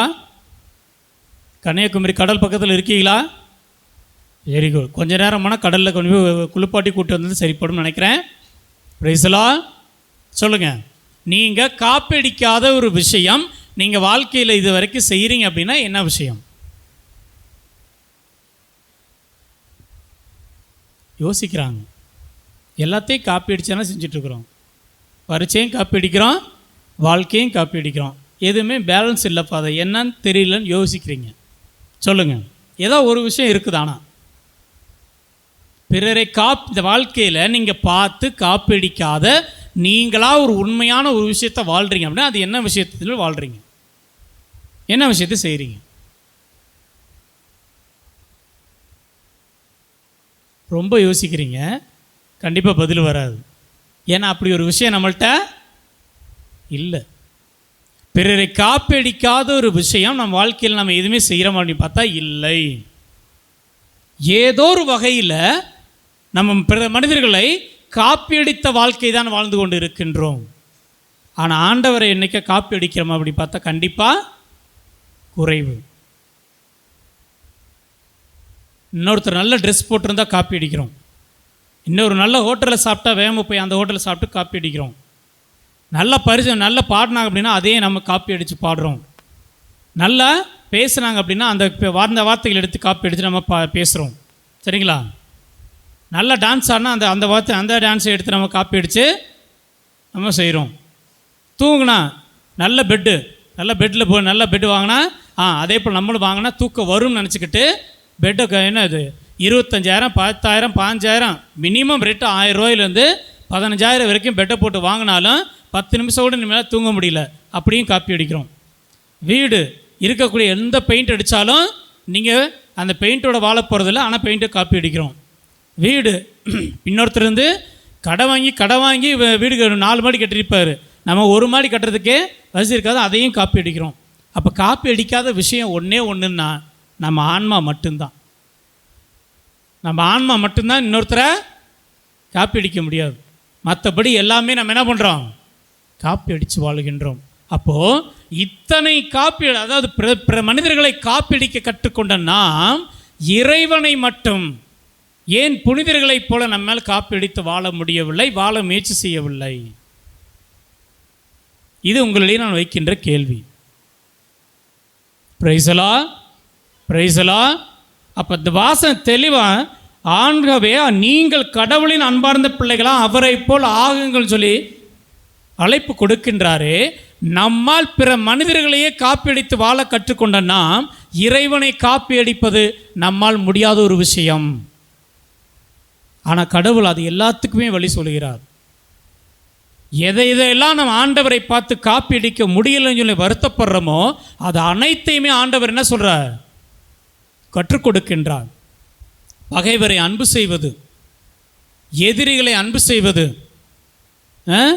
அடித்தவனுக்கு வலது கணத்துக்கான இடது கணத்தை காமிப்பது, கொலை செய்ய வந்தவனை கூட கட்டிப்பிடிச்சு முத்தம் கொடுப்பது, இத்தனை அவர் காப்பி அடிக்கலை. யார்ட்டையுமே வந்து அவர் இயேசு கிறிஸ்துவுக்கு முன்பாக இதெல்லாம் செய்திருக்கிறார்கள், உடனே இயேசு கிறிஸ்து செய்தாருங்கிற விஷயம் கிடையாது. அனைத்தும் புதுமை, பேசிய வார்த்தை புதுமை, செய்த அருமை அடையாளங்கள் புதுமை, வந்தது புதுமை, பிறந்தது புதுமை, மன்னிப்பது புதுமை, அனைத்திலும் புதுமையை கொண்டு நிலைக்கின்றார். யாரையும் அவர் காப்பி பண்ணலை. ஆனால் அவர் தந்தையே என்ன சொன்னாரோ அதை அப்படியே கீழே என்ன பண்ணிட்டார், கிளிப்பிள்ளையை செய்து போல அனைத்தையும் செய்து விடுகின்றார். பிரைஸ்லா, ஹல்லேலூயா, ஹல்லேலூயா. எனவே ஆண்டவரை காப்பியடிப்பதற்கு எப்போ நாம் முயற்சி செய்ய போகின்றோம்? இது கடவுள் நம்மிடையே வைத்திருக்கின்ற சவால். நாம் விவிலியத்தில் வாசிக்கக்கூடிய அனைத்தும் சரி, நீங்கள் எந்தெந்த நல்ல பண்புகள் எல்லாம் ஆண்டவர் இயேசு கிறிஸ்துவிடமிருந்து நீங்கள் இதெல்லாம் செய்ய வேண்டும் என்று விருப்பம் கொள்கிறீர்களோ அதை நீங்கள் முதலில் முயற்சி செய்து பாருங்கள். கடினமான ஒன்று தான், ஆனால் நீங்கள் அதை செஞ்சு முடிச்சிட்டீங்க அப்படின்னா அதை விட சந்தோஷம் உங்கள் வாழ்க்கையில் எதுவுமே இருக்க போவது கிடையாது. பிரைஸ் தி லார்ட், ஹல்லேலூயா. 1 பேதுரு 1:15, 1 பேதுரு 1ஆம் அதிகாரம் 15வது வசனம்.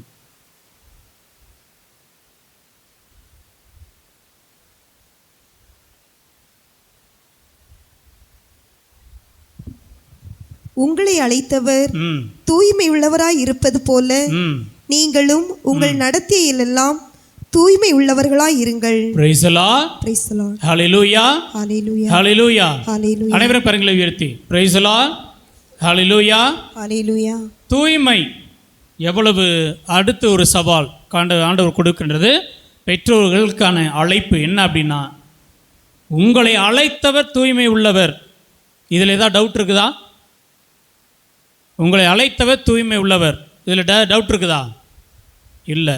ஆனால் நீங்கள் நடத்தையில் தூய்மை உள்ளவராக இருங்கள். இது அழைப்பு, உங்களுக்கு கொடுக்கப்பட்டிருக்கின்ற முன்ன வைக்கின்ற அழைப்பு. இதை நீங்கள் செய்கிறீங்களா செய்யலை அப்படிங்கிறது உங்களுடைய பொறுப்பு தான். இது கடவுள் உங்களை ஃபோர்ஸ் பண்ணலை. ஆனால் செய்கின்றவரை அவர் காத்திருப்பார். நீங்கள் செய்கின்றவரை அவர் காத்திருப்பார். Price the Lord. 1 பேதுரு 4:8 வசனம்.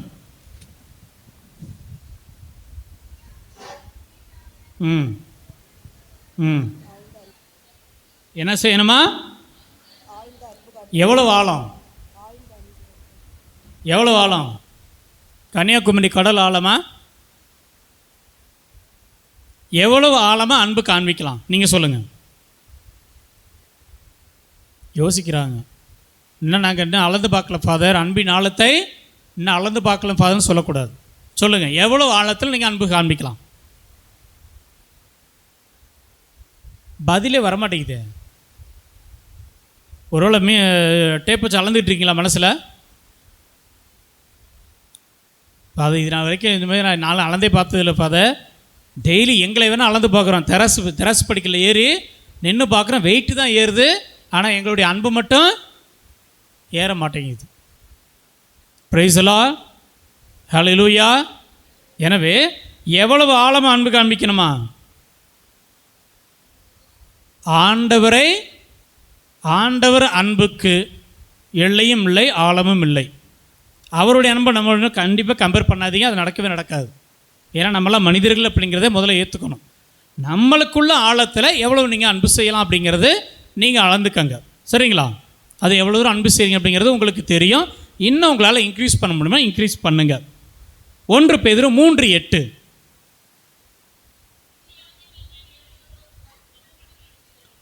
அனைவரும் இங்கே அனைவருமே உட்காந்துருக்கிறீங்க. கிட்டத்தட்ட ஒரு 100 பேர் உட்காந்துருக்கீங்க கணக்கு வச்சுக்கோமே. எல்லாரும் ஒரே சிந்தனையில் இருக்கின்றீர்களா? யாராவது சொல்லுங்கள். இல்லை ஃபாதர், இந்த நிமிஷத்தில் ஒரே சிந்தனையோடு தான் உட்காந்துருக்கோம் அப்படிங்கிற கை தூக்கலாம். நான் தனிப்பட்ட சிந்தனையை சொல்லலை. இங்கே இருக்கிற எல்லாரும் நான் இந்த நிமிஷத்துக்கு இதை மட்டும்தான் நான் சிந்திக்கிறேன், அதே மாதிரி என் பக்கத்தில் இருக்கவங்களும் அப்படி தான் சிந்திக்கிறாங்க அப்படின்னு சொல்லி ப்ரூஃப் இருந்தால் கை தூக்குங்க. அவளால் முடியாது. காரணம் என்ன தெரியுமா? நான் ஒரு ஆள் இங்கேருந்து பேசிகிட்டு இருக்கிறேன், என்னை சுற்றி ஒரு 100 பேர் உட்காந்துக்கிங்கன்னா இங்கே 100 வகையான யோசனை, அந்த 100 வகையான ஆள்கள் மொத்தத்தில் இன்னொரு 100 வேசனை ஓடிட்டுருக்குது. என்னென்னா காலையில் போய் என்ன செய்யலாம், வேலைக்கு கிளம்பணுமே, வேலை பார்க்கணும், நிறைய வேலை இருக்குது. எத்தனை மணிக்கு ரீச் ஆனால் இந்த வேலை நடத்தணும், 8 மணிக்கு இங்கே போகணும், 9 மணிக்கு ஆஃபீஸில் இருக்குது, 10 மணிக்கு இந்த இடத்துல கறி வாங்கணும், 11 மணிக்கு வந்து அந்த ஆள்கிட்ட இந்த காசை கொடுக்கணும். இந்த வேலையெல்லாம் எங்கே ஓடிட்டுருக்குது? இப்போ எங்கே ஓடிட்டுருக்குது? இங்கே மைண்டில் ஓடிட்டுருக்குது. கரெக்டாக? கரெக்ட் தான். அதில் நீங்கள் தப்பிக்க முடியாது. ஏன் தெரியுமா? முகத்தின் அழகு, அகத்தின் அழகு முகத்தில் தெரியும். அகத்தின் அழகு தெரியுதோ இல்லையோ, அகத்தில் இருக்கிற பிரச்சனை மூஞ்சில் அழகாக தெரியுது. அந்த பிரச்சனையெல்லாம் தீர்ப்பதற்காக அந்த கடவுள் நம்ம இங்கே வர சொல்லலை. நல்லா கவனிங்க. பிரச்சனையை கடவுள் உங்களை தீர்க்க மாட்டார். தெளிவாக சொல்கிறேன், பிரச்சனையை கடவுள் தீர்க்கவே மாட்டார். ஆனால் நீங்கள் எதிர்த்து போராடி வெற்றி பெறுவதற்கு கடவுள் என்ன பண்ணுறார்? துணை நிற்கின்றார். Price the Lord. ஹல்லேலூயா. அதுதான் வல்லமையை தவிர ஏன் ஆண்டவருக்கு வந்து ஈஸியாக சிலுவை மரணத்தின் தப்பிச்சிருக்க முடியுமா முடியாதா? சிலுவை மரணத்திலிருந்து ஆண்டவர் தப்பிக்க முடியுமா முடியாதா? எதிரிகளுடைய பார்வையிலிருந்து தப்பிச்சிருக்க முடியுமா முடியாதா? எளிமையாக செஞ்சுருக்கலாம். ஆனால் ஒரு இடத்துல கூட நீங்கள் என்னதான் செஞ்சாலும் சரி, என்னுடைய பணியை நிறைவேற்றாமல் நான் செல்ல மாட்டேங்கிறது தெளிவாக இருந்தார். அதுபோல் நீங்கள் என்ன சோதனை வந்தாலும் சரி, கடவுள் என்னோடு இருக்கின்றார், அந்த கடவுளுடைய பெயரில் நான் முன்னோக்கி சென்று என்னுடைய வேலைகளை நிறைவாக செய்து வாழ்வேன் என்பதுதான் ஒரு கிறிஸ்தவனுக்கான அடையாளம், கிறிஸ்தவனுக்கான அடையாளமே தவிர பிரச்சனை வந்துவிட்டது எனவே நான் ஒதுங்கி சென்று விட்டேன், எனவே வாழ்க்கை வேண்டாம் என்று சொல்றவர்கள் கிறிஸ்தவர்களாக இருக்க முடியாது. பிரைஸ் தி லார்ட், ஹல்லேலூயா. அங்கே தான் கணவன் மனைவியும் பிள்ளைகளும் பெற்றோரும் ஒருங்கே இருப்பதை நிரூபிக்க வேண்டும். ஒரு தந்தைக்கு பிரச்சனை வருதுன்னா என்னுடைய மகனும் மகளும் என் கூட இருக்கிறாங்கிற நம்பிக்கை கொடுக்கணும். அதான் ஒருமனப்பட்டு இருப்பது. என் பிள்ளை மகன் கஷ்டப்படுறான், என் அப்பா அம்மா என் கூட இருக்கிறாங்க அப்படிங்கிற தைரியம் இருக்கணும். என் அம்மா கஷ்டப்படுறாங்கன்னு என் மனைவி என் கணவர் கூட இருக்க, என் பிள்ளைங்க கூட இருக்காங்க, நான் எதிர்த்து போராடி நான் ஜெயிப்பேன் அப்படிங்கிற இருப்பது தான் ஒருமனப்பட்டு இருக்க வேண்டும். அங்கே தான் பெற்றோர்கள் சாதிக்கிறார்கள். தந்தையுடைய பிரச்சனை இது, கணவன் அவருடைய பிரச்சனை அவர் பார்த்துக்கட்டும், நான் மனைவி எனக்கு பிரச்சனை கிடையாதுன்னு சொல்லி ஒதுங்கி இருப்பது ஒருமனப்பட்டு இருப்பது அல்ல. மாறாக யார் நம்ம குடும்பத்தில் கஷ்டப்பட்டாலும் இதோ நான் இருக்கின்றேன்னு சொல்லி நிற்கிறோம் அல்லவா, அங்கே தான் ஒருமனப்பட்டு இருப்பதை நாம் நிரூபிக்க முடியும். அதில் கடவுள் தெளிவாக இருக்கிறார். சுமை சுமந்து இருப்பவர்கள் எல்லோரும் என்னிடம் வாருங்கள். அழைப்பு யார் கொடுக்க முடியும்? யாராவது வீட்டில் போர்டு வச்சுருக்கீங்களா? யாரெல்லாம் கஷ்டப்படுறீங்களோ என் வீட்டுக்கு வாங்கன்னு சொல்லி போர்டு வச்சுருக்கீங்களா? யாராவது சொல்லுங்கள் பார்ப்போம். முதல்ல வீட்டு கதவுக்கு முன்னாடி ஒரு போர்டு வச்சுருப்பீங்க. என்ன போர்டு அது? வீட்டு கதவுக்கு முன்னாடி ஒரு போர்டு வச்சுருப்பீங்களே, அது என்ன போர்டு சொல்லுங்கள் பார்ப்போம். நாய்கள், எந்த நாயை சொல்கிறீங்கன்னு தெரியல. நாய்கள் உள்ளே இருக்குது ஜாக்கிரதையா, இல்லை வெளியில் இருக்கிற நீங்கள் ஜாக்கிரதையான்னு தெரிய மாட்டேங்குது. ஒன்று. இன்னொரு போர்டு வச்சுருப்பீங்க. என்ன போர்டு வச்சுருப்பீங்க சொல்லுங்கள். யாரும் உள்ளே அனுமதி கிடையாது. யாரும் உள்ளே அனுமதி கிடையாது. இது ரெண்டாவது போர்டு. மூணாவது போர்டு ஒன்று வச்சுருப்போம். அது என்ன போர்டு? தெளிவாக சொல்லுங்கள். நம்ம வரும்போதே பார்த்துட்டு வந்துட்டேன் கன்னியாகுமரி. நான் அந்த வழியாக தான் பஸ்ஸில் வந்தேன். நான் சரி பார்த்த ஒரு படத்தை நான் தெளிவாக கேட்குறேன் மக்கள்கிட்ட, சரிங்களா? மூணாவது போர்டு ஒன்று வச்சுருக்குறாங்க. என்ன போர்டு அப்படின்னா, வீடு வாடகைக்கு விடப்படும். வேறு எந்த போர்டுமே இல்லை, சரிங்களா? அப்போ நம்ம வைக்கக்கூடிய போர்டு எப்படி இருக்கணும் அப்படின்னா, யார் பிரச்சனை வந்தாலும் என் வீட்டு கதவு தட்டுங்க, என்னால் ஆன உதவியை நான் செய்கிறேன்னு சொல்லி என்னைக்காவது போர்டு வச்சுருக்கோம்னு பார்த்தா கண்டிப்பாக கிடையாது. எங்கள் இதில் ஒரு தந்தையானவர் இருக்கிறார். அவர் வீட்டுக்கு அவருடைய டோருக்கு முன்னாடி என்னை தொந்தரவு செய்யவும் அப்படின்னு சொல்லி போர்டு வச்சுருப்பார். என்னை தொந்தரவு செய்யணும்னு சொல்லி போர்டு வச்சுருப்பார். எப்போயாவது போய் கதவு தட்டிட்டோம்னா திட்டுவார், ஏன்டா தொந்தரவு பண்ணுறீங்க அப்படிம்பார். அப்போ சொல்லுவோம், நீங்கள் வச்ச போர்டுக்கு நாங்கள் மரியாதை கொடுக்குறோம் அப்படின்னு சொல்லிட்டு கதவு தட்டுவோம். அதுபோல் கடவுள் எப்போது நீங்கள் கதவை தட்டினாலும், இப்போவுமே நம்ம ஆண்டவருடைய கதவை தட்டிட்டு தான் இருக்கிறோம். நான் பேச பேச அங்கே ஒரு கதவு உள்ளே ஓடிட்டே இருக்கும். ஆண்டவரே என் வீட்டில் இப்படி பிரச்சனை ஓடிட்டு இருக்குது, ஆண்டவர் வந்திருக்கிறேன், நீ தீர்த்து வைக்கணும் அப்படின்னு சொல்லி இங்கே ஒரு கதவு தட்டிக்கிட்டே இருக்கிறோம். உள்ள மனசுக்குள்ளேருந்து ஆண்டவருடைய கதவை தட்டிக்கிட்டு தான் இருக்கிறோம். அவர் கண்டிப்பாக திறப்பார். ஆனால் திறந்து உங்களுக்கு நம்பிக்கையை கொடுப்பாரே தவிர பிரச்சனைகளை உங்களிடையும் விடுவார். அதான் சொல்லல, உங்கள் வாழ்க்கையில் துன்பங்கள் உண்டு, ஆனால் எதிர்த்து போராடுவதற்கான வல்லமையை யார் கொடுக்கிறார்? கடவுள் கொடுக்கின்றார். இதனால் வரைக்கும் யாராவது பிரச்சனை சந்திக்காமல் வந்திருக்கீங்களா? Price the Lord, hallelujah. அனைவரும் கரங்களை உயர்த்தி பிரைஸ் தி லார்ட், ஹல்லேலூயா. பிறந்த உங்களுக்கு விவரம் தெரிஞ்ச நாள்லேருந்து இன்ன வரைக்கும் எத்தனை பிரச்சனை சந்திச்சிருப்பீங்க, எத்தனை வேதனைகளை சந்திச்சிருப்பீங்க. ஆனால் அதெல்லாம் தாண்டி தான் நீங்கள் வந்திருக்கிறீங்க. அப்போ அந்த வல்லமையை கொடுத்துருக்காரா இல்லையா? கொடுத்துருக்காரா இல்லையா? பிரைஸ் தி லார்ட், ஹல்லேலூயா.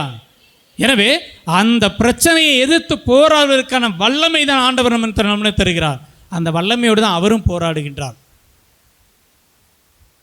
அடுத்த வசனம் பாருங்க, 1 கொரிந்தியர் 16:14.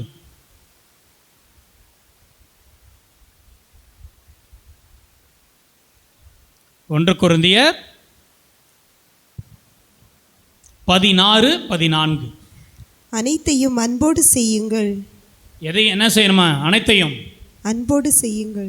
எவ்வளவு அன்போடு செய்யணும் அப்படிங்கிறது நமக்கு அளவு இல்லை, சரிங்களா? அந்த வாசகம் முதல் வாசகத்தை வாசிங்க. விழிப்பாயிருங்கள், ம் நம்பிக்கையில் நிலைத்திருங்கள், ம் துணிவுடன் நடந்து கொள்ளுங்கள், ம் வலிமையுடன் செயல்படுங்கள், ம் அனைத்தையும் அன்போடு செய்யுங்கள். அனைத்தையும் எவ்வளவு அன்போடு செய்யணும் அப்படின்னா, பக்கத்தில் இருக்கிறவங்க பார்த்து பொறாமப்படணுமா? பக்கத்தில் இருக்கிறவங்கள பார்த்து அந்த அன்பை பார்த்து பொறாமப்படணுமா? இந்த போல் நமக்கு யாரும் செய்ய ஆள் இல்லையேன்னு சொல்லி பொறாமப்படணுமா? அவ்வளோ அதை விட இன்னும் அன்பு செய்யணும். அப்போ ஆண்டவரை போல் அன்பு செய்ய முடியுமா அப்படின்னு பார்த்தா நம்மால் முயற்சி செய்து கொண்டு இருக்கின்றோம். அவரை போல் அன்பு செய்வதற்கு நம்மால் முயற்சி செய்து கொண்டு இருக்கின்றோம். பிரைஸ் தி லார்ட், ஹல்லேலூயா. கொலோசியர் தெரியுமா 4:6.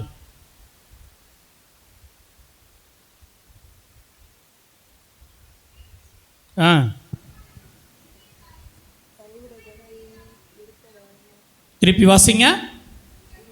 உங்கள் பேச்சு எப்பொழுதும் இனிதாயும் சுவையுடையதாகவும் இருப்பதாக. இங்கு யாருடைய பேச்செல்லாம் என்ன வகையான சுவையாக இருக்குது அப்படின்னு சொல்லி சொல்லுங்க பார்ப்போம். ஃபாதர், என் பேச்சு வந்து ஹனி தேன் போல் இருக்குது ஃபாதர் அப்படி இருக்குங்க, கை தூக்குங்க. Price the Lord, hallelujah. அனைவரும் கரங்களை உயர்த்தி price the Lord, praise the Lord. பக்கத்தில் இருக்கிறவங்கள கொஞ்சம் முகத்தை பாருங்கள். பக்கத்தில் இருக்கிறவங்கள முகத்தை பார்க்க சொன்னேன். நல்லா இருக்காங்களா? அதுவுமே யோசிக்கிறாங்க. ஏன் ஜாமி இதெல்லாம் பார்க்க முடியாமல் தானே இங்கே வந்து உட்காந்துருக்குறோம், ஏன் ஜாமி இங்கே வந்து பார்க்க சொல்லி சொல்லக்கூடாது, சரிங்களா? பக்கத்தில் இருக்கவங்க வந்து நம்மளுடைய சொந்தங்கள், சரிங்களா? தெரிந்தோ தெரியாமல் நம்மளுடைய சொந்தங்கள் ஆகிட்டு. அதனால் முகத்தில் வந்தோடனே பார்த்துட்டு இங்கே வந்ததுலேருந்து எத்தனை பேர் நீங்கள் இன்னொருத்தரை பார்த்து விஷ் பண்ணிங்கன்னு எனக்கு தெரியாது. நான் வந்து பின்னாடி உட்காந்து வாட்ச் பண்ணிட்டு தான் இருந்தேன். வந்தோடனே நேராக எங்கடா என் சேர் இருக்குன்னு தான் தேடினாங்க. வந்தோடனே வேகமாக உள்ளே வந்த உடனே எங்கேயாவது சேர் கிடைக்குமா நேராக போய் உட்காரலாம் அப்படின்னு சொல்லி தான் பார்த்தாங்களே தவிர, நல்லா இருக்கீங்களாக்கா, போன மாதம் வந்தீங்க நல்லா இருக்கீங்களா, யாருமே கேட்ட மாதிரி தெரியல எனக்கு. எத்தனை பேர் கேட்டீங்க முகமலர்ச்சியோடு, ஏக்கா நல்லா இருக்கீங்களாக்கா, ஜெபத்துக்கு வந்திருக்கிறீங்க, உங்களுக்கு ஜெபங்களுக்காக வேண்டிக்கிறேன், யாருமே செய்யலை. அந்த செயல்பாடு தான் ஆண்டவருக்கு பிடித்தே தவிர சேரு முக்கியம் இல்லை. Price the Lord. அப்போ உங்கள் வார்த்தை எப்படிப்பட்டதாக இருக்கணுமா? நீங்கள் இங்கே வந்துட்டு திருப்பி போகும்போது ஆண்டவருடைய ஆசிரை தனிப்பட்ட பார்சல் கட்டி கொண்டு போக முடியாது. தனியாக யாராவது பை கொண்டு வந்துருக்கீங்களா? ஆண்டவர் ஆசிரை வந்து பையில் கொண்டு போகிறதுக்கு யாருமே பை கொண்டு வரலாம். கொண்டு வந்துருக்கீங்க, பை கொண்டு வந்திருக்கீங்க. ஆண்டவர் ஆசிரை கொண்டு போகிறதுக்கு இல்லை. அதில் என்ன கொண்டு போகிறதுக்கு? செல்ஃபோன், காசு, அப்போ வேறு என்ன இருக்குது அதில்?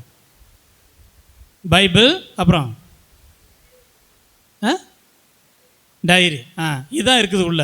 அது திருப்பி அதை தான் எடுத்துகிட்டு போக போகிறீங்க. அதுக்குள்ளே வேறு எதுவும் வரப்போகிறது இல்லை. அதனால் ஆண்டவருடைய ஆசிரை நீங்கள் யாரும் தனியாக பை கட்டி கொண்டு போக முடியாது. ஆனால் பக்கத்தில் இருக்கிறவங்க கொடுத்துட்டு ஆசிரை கொண்டு போக முடியும். Praise the Lord, praise the Lord, hallelujah. அப்போ உங்கள் பேச்சு எப்படிப்பட்டதாக இருக்கணுமா? பக்கத்தில் நீங்கள் சாப்பிட்ற தேனை விட இனிமையாக இருக்கணுமா? ஆனால் நிறைய பேர் பேசுவோம், தேனிலும் இனிமையான வார்த்தைகள் நம்ம மேலே பேச முடியும். எப்படி அப்படின்னா, யார் யார் இந்த தேனிலும் இனிமையான வார்த்தைகள் பேசுவாங்க அப்படிங்கிறது வீட்டில் உள்ளவங்களுக்கு எல்லாத்துக்குமே தெரியும். யார் பேசுவா? யார் தனக்குடைய காரியம் நடக்கணும்னு நினைக்கிறாங்களோ அவங்க பக்கத்து வீட்டில் போய் நிறையா அழகாக பேசுவாங்க. என்ன பேசுவாங்க அப்படின்னா, என்னம்மா நல்லா இருக்கியாம்மா, 4 மாதம் ஆச்சு உன்னை பார்த்து, எப்படிம்மா இருக்கிற, ஒரு கண்டு கூப்பிடுவேன், 2 தக்காளி கொடுமா. அந்த 2 தக்காளி வாங்குறதுக்கு எவ்வளவு தேன் போகுதாங்க? போகுது, சரிங்களா? ஆனால் ஆண்டவருடைய வார்த்தை, ஆண்டவருடைய சொல்லுவது போல், நீங்கள் பேசுகின்ற வார்த்தை பக்கத்தில் இருக்கவங்களுடைய வேதனைகள் தணிந்து நீங்கள் பேசுகின்ற பொழுது உங்கள் வார்த்தை மருந்தாக மாற வேண்டும். அதுதான் இந்த இனிமையான வார்த்தைக்கான அடையாளம். ஆண்டவர் பேசிய வார்த்தையில் உலகம் உருவானது. ஆண்டவர் பேசிய வார்த்தையில் ஊமைகள் பேசினார்கள், செவிடர்கள் கேட்டார்கள், உயிர்ப்பும் வந்தது. நம்முடைய வார்த்தை யாருடைய உயிரையும் எடுக்க தேவையில்லை. உயிரை அட்லீஸ்ட் மனதினை நிம்மதியை கொடுப்பதற்கு பயன்படுத்த வேண்டும். பிரைஸ் தி லார்ட், ஹல்லேலூயா. அடுத்து கொலோசியர் 3:13. ம் ம் ம் ம் நல்லா கவனிச்சு அந்த வாசத்தை திருப்பி வாசிங்க. ஒருவரை ஒருவர் பொறுத்து கொள்ளுங்கள். ஒருவரை பற்றி ஒருவருக்கு ஏதாவது முறையீடு இருந்தால் மன்னியுங்கள். ஆண்டவர் உங்களை மன்னித்தது போல நீங்களும் மன்னிக்க வேண்டும். நல்ல தெளிவாக 3 வகையான உலகத்தை பற்றி சொல்கிறாரு பாருங்க. ஒருவரை ஒருவர் பொறுத்து கொள்ளுங்கள். இந்த நிமிஷமே ஏதோ ஒரு பக்கத்தில் ஒரு சங்கடம் இருக்கத்தான் செய்யும். பொறுத்து கொள்ளுதல். அடுத்து ஒருவரை பற்றி ஒருவருக்கு ஏதாவது முறையீடு இருந்தால் மன்னியுங்கள். இந்த மன்னிப்பு தான் அந்த விவிலியத்தில் இருக்கக்கூடிய மொத்த சாராம்சம் இருக்குது. இந்த மன்னிப்பு தான் விவிலியத்தில் இருக்கக்கூடிய மொத்த சாராம்சமும் இருக்குது. நீங்கள் சந்திக்கக்கூடிய பிரச்சனைகளுக்கும் ஆணித்தரமும் ஆணிவேரும் இந்த மன்னிப்பில் இருக்குது. நம்ம சந்திக்கக்கூடிய எல்லாவித பிரச்சனைகளுமே இந்த மன்னிப்பில் அடங்கி இருக்குது. இந்த மன்னிப்பை கொடுத்துட்டீங்க அப்படின்னா நீங்கள் பிரச்சனையிலிருந்து எவ்வளவு சீக்கிரம் விடுதலை வேணுமா, ஒரு நொடி போதும். நல்லா தெளிவாக கவனிச்சுக்கோங்க. நீங்கள் மன்னிச்ச முழு மனசோடு நீங்கள் மன்னிச்சிட்டிங்கன்னா அடுத்த நிமிஷம் உங்கள் வீட்டில் சந்தோஷம் பெருகும். இதுக்கு கடவுள் முழுமையான கேரண்டி தருகின்றார். Praise the Lord. ஹல்லேலூயா. அனைவரும் சத்தமாக price the Lord. Hallelujah, hallelujah, ஹல்லேலூயா. எத்தனை பேர் வீட்டில் 4 தலைமுறைகள் இருக்கிறீங்க? 4 தலைமுறைகள், அட்லீஸ்ட் ஒரு 4 இல்லை 5 யாரா கை தூக்கலாம்? தைரியம் கை தூக்குங்க.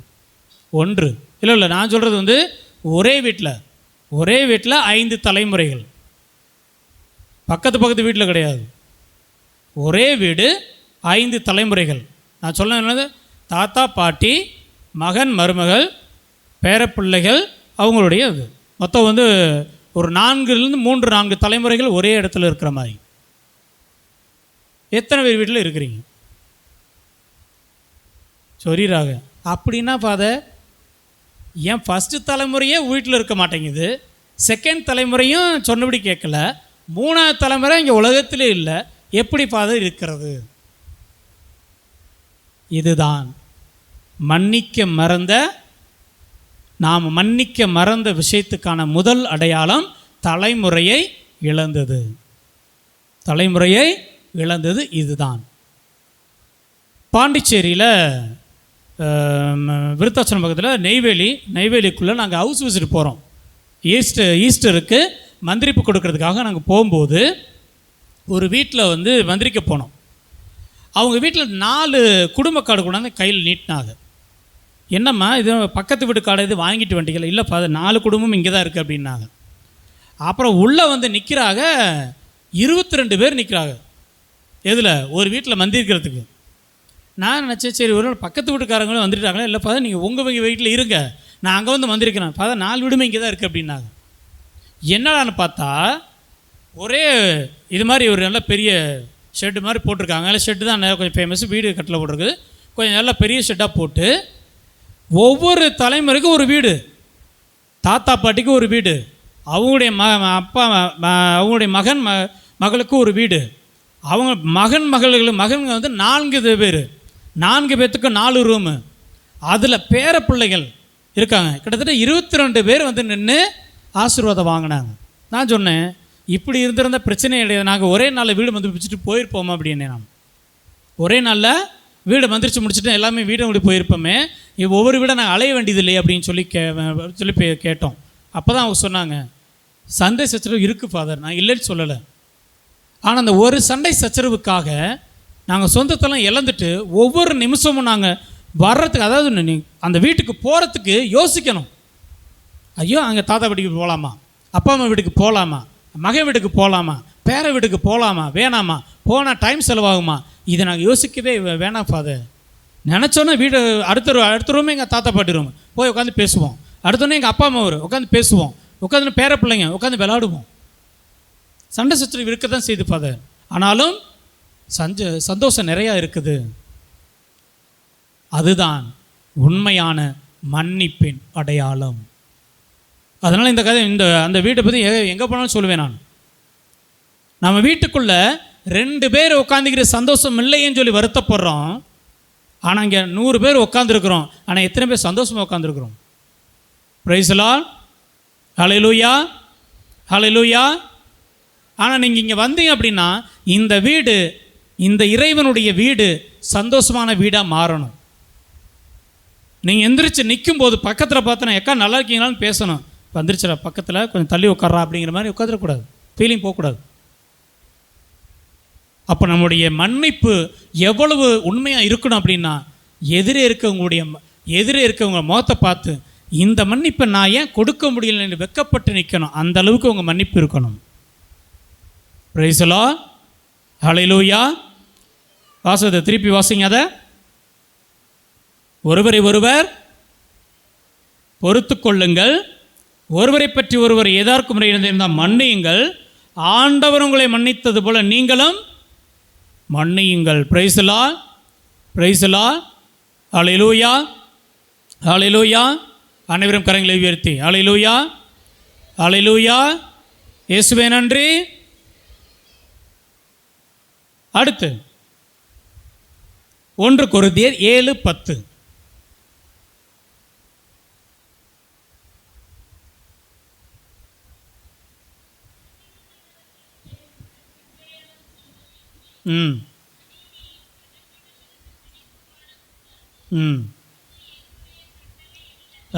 என்னம்மா வாழணுமா?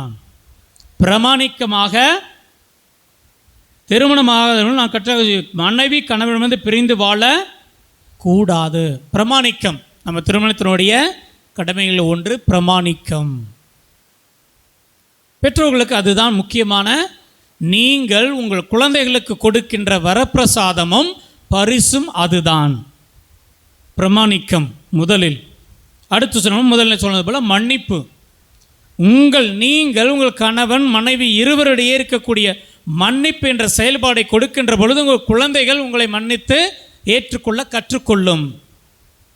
கணவன் மனைவி நீங்கள் இருவருமே, தாயின் வந்து நீங்கள் இருவருமே மன்னிக்க தவறுகின்ற பொழுது இதே வார்த்தையை உங்கள் குழந்தைகளிடம் எதிர்பார்ப்பது ஒரு முட்டாள்தனமான விஷயம். கண்டிப்பாக அது நீங்கள் அவங்க குழந்தை செய்ய மாட்டாங்க. அப்போ பிரமாணிக்கம் என்பது எவ்வளவு உண்மையாக இருக்கணும் அப்படின்னா, என்னுடைய மனைவியும் என்னுடைய கணவரும் எவ்வளவு தவறு செய்தால் எப்போதும் முன்னாடி என்ன நான் தப்பு செஞ்சுட்டேன் என்னை மன்னிச்சுக்கன்னு சொல்லி நிற்கின்ற பொழுது முழு மனசோடு நிற்கணும். என் மனைவி மன்னிச்சிருவா, என் கணவர் மன்னிச்சிருவார் அப்படிங்கிறதுக்காக தவறு செய்துட்டு போய் நிற்பது மன்னிப்பல்ல, பிரமாணிக்கம் அல்ல. இனியும் தவறு செய்ய மாட்டேன், இன்னும் ஒரு தடவை வாழ்க்கையில் ஒரு தவறு ஒரு முறை தான், இன்னொரு முறை செய்கின்ற பொழுது நீங்கள் கேட்ட மன்னிப்பு மதிப்பற்று போய்விடும். அப்போ அந்த மன்னிப்பையும் இந்த பிரமாணிக்கத்தையும் தவறாமல் செய்கின்ற பொழுது உங்கள் குடும்ப வாழ்க்கை மகிழ்ச்சியாக அமையும். Praise the Lord. Hallelujah, hallelujah, hallelujah. கலாத்தியர் 5:13.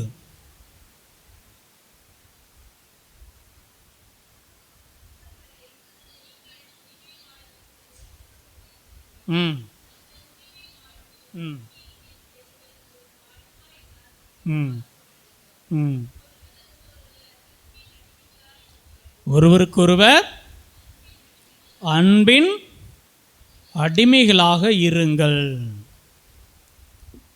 யார் இருக்கலாம்? நம்ம அன்பின் அடிமைகள்ங்கிறது நம்ம நினைக்கிறோம், அடிமையாக இருக்கிறதுங்கிறது ஒரு கேவலமான விஷயம் நினைக்கிறோம். கண்டிப்பாக கிடையாது. ஆண்டவர் இயேசு கிறிஸ்து அடிமை வாழ்வை தான் ஏற்று வருகின்றார். கிறிஸ்து அதாவது அரச வாழ்க்கையை ஏற்று வரவில்லை. நம்மை வாழ வைக்க வந்த கடவுள் அடிமை வாழ்க்கையை ஏற்று வருகின்றார் தவிர அரச வாழ்க்கையை ஏற்று வரவில்லை. அந்த அரசை எப்போதெல்லாம் மக்கள்லாம் நினைத்து இவரை அரசராக்கலாம் அப்படிங்கிற போதெல்லாம் அவர் தப்பிச்சு ஓடிடுவார். நான் அந்த இதுக்கு வரல, நான் உன் கூடவே இருக்க வந்திருக்கேன், என்னை உன் மனுஷனாக பட்டுப்பாரு, அரசனை பார்க்காதன்னு சொல்லி தப்பிச்சு ஓடிடுவார். எப்பொழுதெல்லாம் ஆண்டவரை அவருடைய உறவினராக பார்க்கின்றார் அவர் கூட இருந்தார், அவர் கூட இருப்பார். இவர் நல்லா செய்கிறாரே உடனே அரசர் ஆக்கிடலாம் அப்படின்னு நினைக்கின்ற பொழுது தப்பிச்சு ஓடிடுவார். அதுதான் கடவுள். நான் மனிதனாக பிறந்து உன் கூட இருக்கத்தானே தவிர உன்னை அரசனாக ஆட்சி செய்வதற்கு அல்ல. எங்கேயாவது அந்த நம்முடைய விழுத்தில் அந்த நற்செய்தியில் பார்க்கின்ற பொழுது நான் அரசனாக உங்களை ஆட்சி செய்வேன்னு சொல்லி எங்கேயா சொல்லியிருக்காரா? எங்கன்னா ஒரு இடத்துல விவிலியத்தில் எங்கேயா சொல்லியிருக்காரா? நற்செய்தியில் போய் எடுத்து பார்த்தீங்கன்னா, நான் அரசன் உங்களை ஆள்வதற்கு வந்திருக்கின்றேன்னு சொல்லி எந்த இடத்துலையுமே சொல்ல மாட்டார். நான் உங்களை மீட்க வந்திருக்கின்றேன், உங்க கூடவே இருக்க வந்திருக்கின்றேன், உங்களை மன்னிக்க வந்திருக்கின்றேன், உங்களுக்கு இரத்தம், என்னுடைய இரத்தத்தையும் குருதையும் உங்களுக்கு கொடுத்து மீட்க வந்திருக்கின்றேன்னு சொல்லுவானே தவிர, ஒரு இடத்தில் கூட நான் அரசனாக வந்தவன், அரசனாக இருந்தவன், உங்களை ஆட்சி செய்வதற்கு வந்திருக்கிறேன் ஒரு இடத்துல கூட ஆண்டவர் இயேசு கிறிஸ்து வாய் விட்டு சொன்னதே கிடையாது. பிலாத்து கேட்கின்ற பொழுது, நீ யூதனின் அரசனா என்று சொல்லும்போது, அவர் நீ தான் சொல்லுகிறாய், நான் சொல்லவில்லை என்று தெளிவாக சொல்லுவார். Price the Lord, praise the Lord. அடிமை வாழ்வு என்பது இறைவனை தேர்ந்தெடுத்து வருகின்றார் என்றால் நாம் எல்லாம் எவ்வளவு எளிமையானவர்கள். அந்த அடிமை என்பது, அன்புக்கு அடிமை என்பது ஒருத்தருக்கு போய் 24 மணி நேரமும் முட்டாள்தனமாக பணி செய்வது அடிமைத்தனம் அல்ல. என் எதிரே இருப்பவர்கள் வாழ்வு பெற வேண்டும் என்று தன்னுடைய வாழ்வை இழந்து முழுமையாக கொடுக்கின்றார்களோ அடிமை வாழ்வு. அதைத்தான் ஆண்டவர் இயேசு கிறிஸ்து செய்கின்றார். Price the Lord, praise the Lord.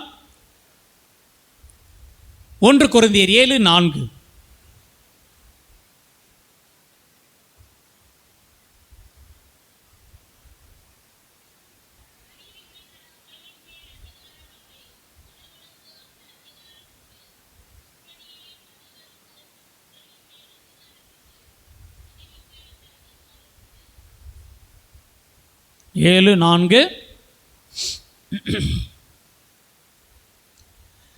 கணவன் தன் மனைவிக்கு மனவாழ்க்கைக்குரிய உரிமைகளை கொடுக்க வேண்டும், அதுபோல மனைவியும் தம் கணவருக்கு கொடுக்க வேண்டும். இருவருக்குமே கடமைகள் உண்டு, உரிமைகளும் கடமைகளும் உண்டு. கணவன் மனைவிக்கு இருவருக்குமே உரிமைகளும் கடமைகளும் உண்டு என்பதை தெளிவாக விளக்குகின்றது. இதுதான் பெற்றோர்கள் நம்முடைய கடமைகளை உரிமை சொல்வது. கொலோசியர் 3:13.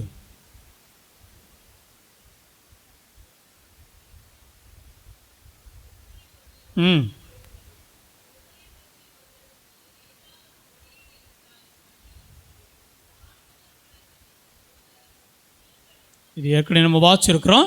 இதில் என்ன அப்படின்னா, கடவுளை போல் மன்னிக்க வேண்டுமா, நம்ம சாதாரண மனிதர்களை போல் மன்னிக்கக்கூடாதான், கடவுளை போல் நாம் மன்னிக்க வேண்டும் என்பதை நம்முடைய பெற்றோர்களுக்கு இறைவன் அழைப்பு கொடுக்கின்ற 1 பேதுரு 3:8.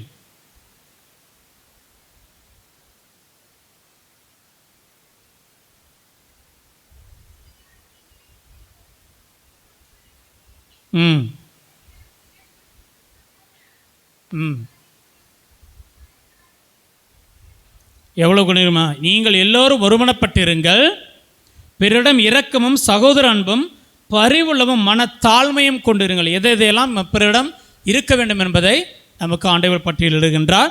ஒரு சில நல்ல மற்றும் வரிசையாக உங்களுக்கு சொல்வதற்கு ஆசைப்படுகின்றேன்.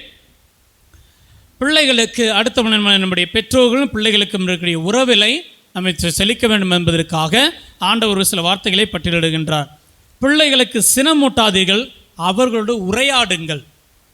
முதல்ல உரையாடல் என்பது ஒரு முக்கியமான ஒன்று. அதை நாம் செய்கிறோமா அப்படின்னு பார்த்தா பல நேரங்களில் செய்வதற்கு தவறி விடுகின்றோம். இங்கே அனைவருமே இருப்பது உரையாடல், ரொம்ப முக்கியமான ஒன்று, கம்யூனிகேஷன்.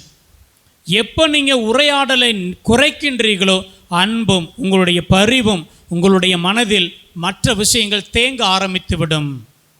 எனவே கணவன் மனைவி பிள்ளைகள் பெற்றோர் பிள்ளைகள் பேரப்பிள்ளைகள் இவன் அனைவருக்குமே முதலில் உரையாடலை கற்றுக்கொள்ள வேண்டும்.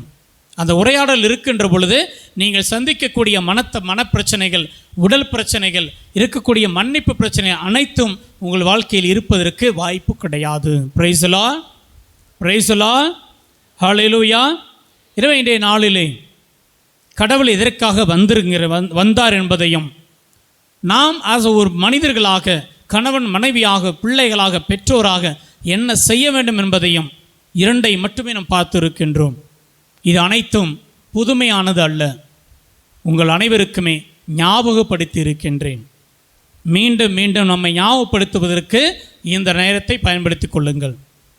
எனவே இந்த நேரத்தில் இறைவன் நம்மை ஆசீர்வதிக்கும்படி தொடர்ந்து இந்த செயலில் பங்கெடுப்போம். உங்களுக்கு அடுத்தபடியாக தேநீர்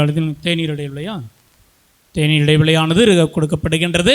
எனவே அனைவரும் ஒரு சில எழுந்து நிற்போமா?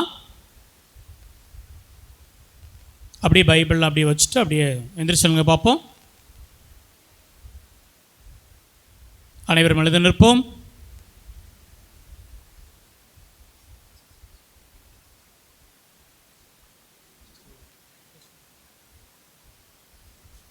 ஒரு சில நிமிடம் அனைவரும் எழுந்து நிற்போம்.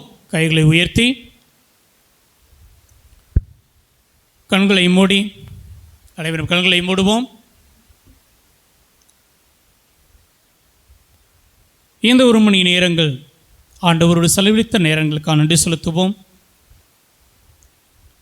ஆண்டவர் எதற்காக வந்தார் என்பதையும், இதோ பெற்றோர்கள், பிள்ளைகள், பேரப்பிள்ளைகள் நாங்கள் அனைவருமே எப்படி இருக்க வேண்டும் என்பதையும் தெரிவித்த ஆண்டவர் நீ, உமக்கு நன்றி செலுத்துகின்றோம்.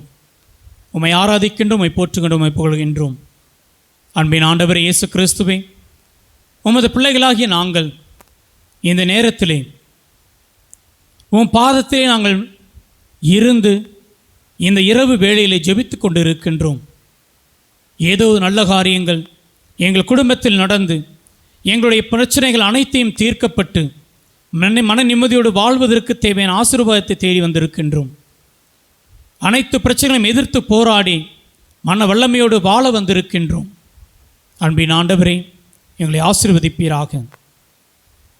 இதோ இந்த அருமையான வேளையிலே எங்கள் வாழ்வில் நடக்கப்பட்ட சாட்சியங்களை நாங்கள் தெரிவிக்க இதோ ஒன்று கூடியிருக்கின்றோம். நீர் எத்தனையோ அருமை மிக்கவர், ஆசீர்வாதம் உள்ளவர், எங்களை ஆசீர்வதிக்கின்றவர். நீங்கள் கொடுத்த ஆசீர்வாதத்தை என் அருகில் உள்ள சொந்தங்கள் கேட்டு உம்மீது நம்பிக்கை மேலும் மேலும் பெருக இதோ இந்த சாட்சிய நேரத்தை எங்களுக்கு கொடுத்திருக்கின்றோம் என்று செலுத்துகின்றோம். என் உறவுகள் கொடுக்கின்ற சாட்சியமானது எங்களும் நம்பிக்கையை வளர்ப்பதற்கும் மேன்மேலும் நாங்கள் தவறி விழாதபடி எங்களை பாதுகாப்பதற்கும் எங்களை துணை நிற்பீராக. எங்கள் ஆண்டவராக இயேசு கிறிஸ்துவை உம்மை பார்த்து ஜெபிக்கின்றோம். எங்கள் ஜெபம் கேளும் நல்ல பிதாவே. ஹல்லேலூயா.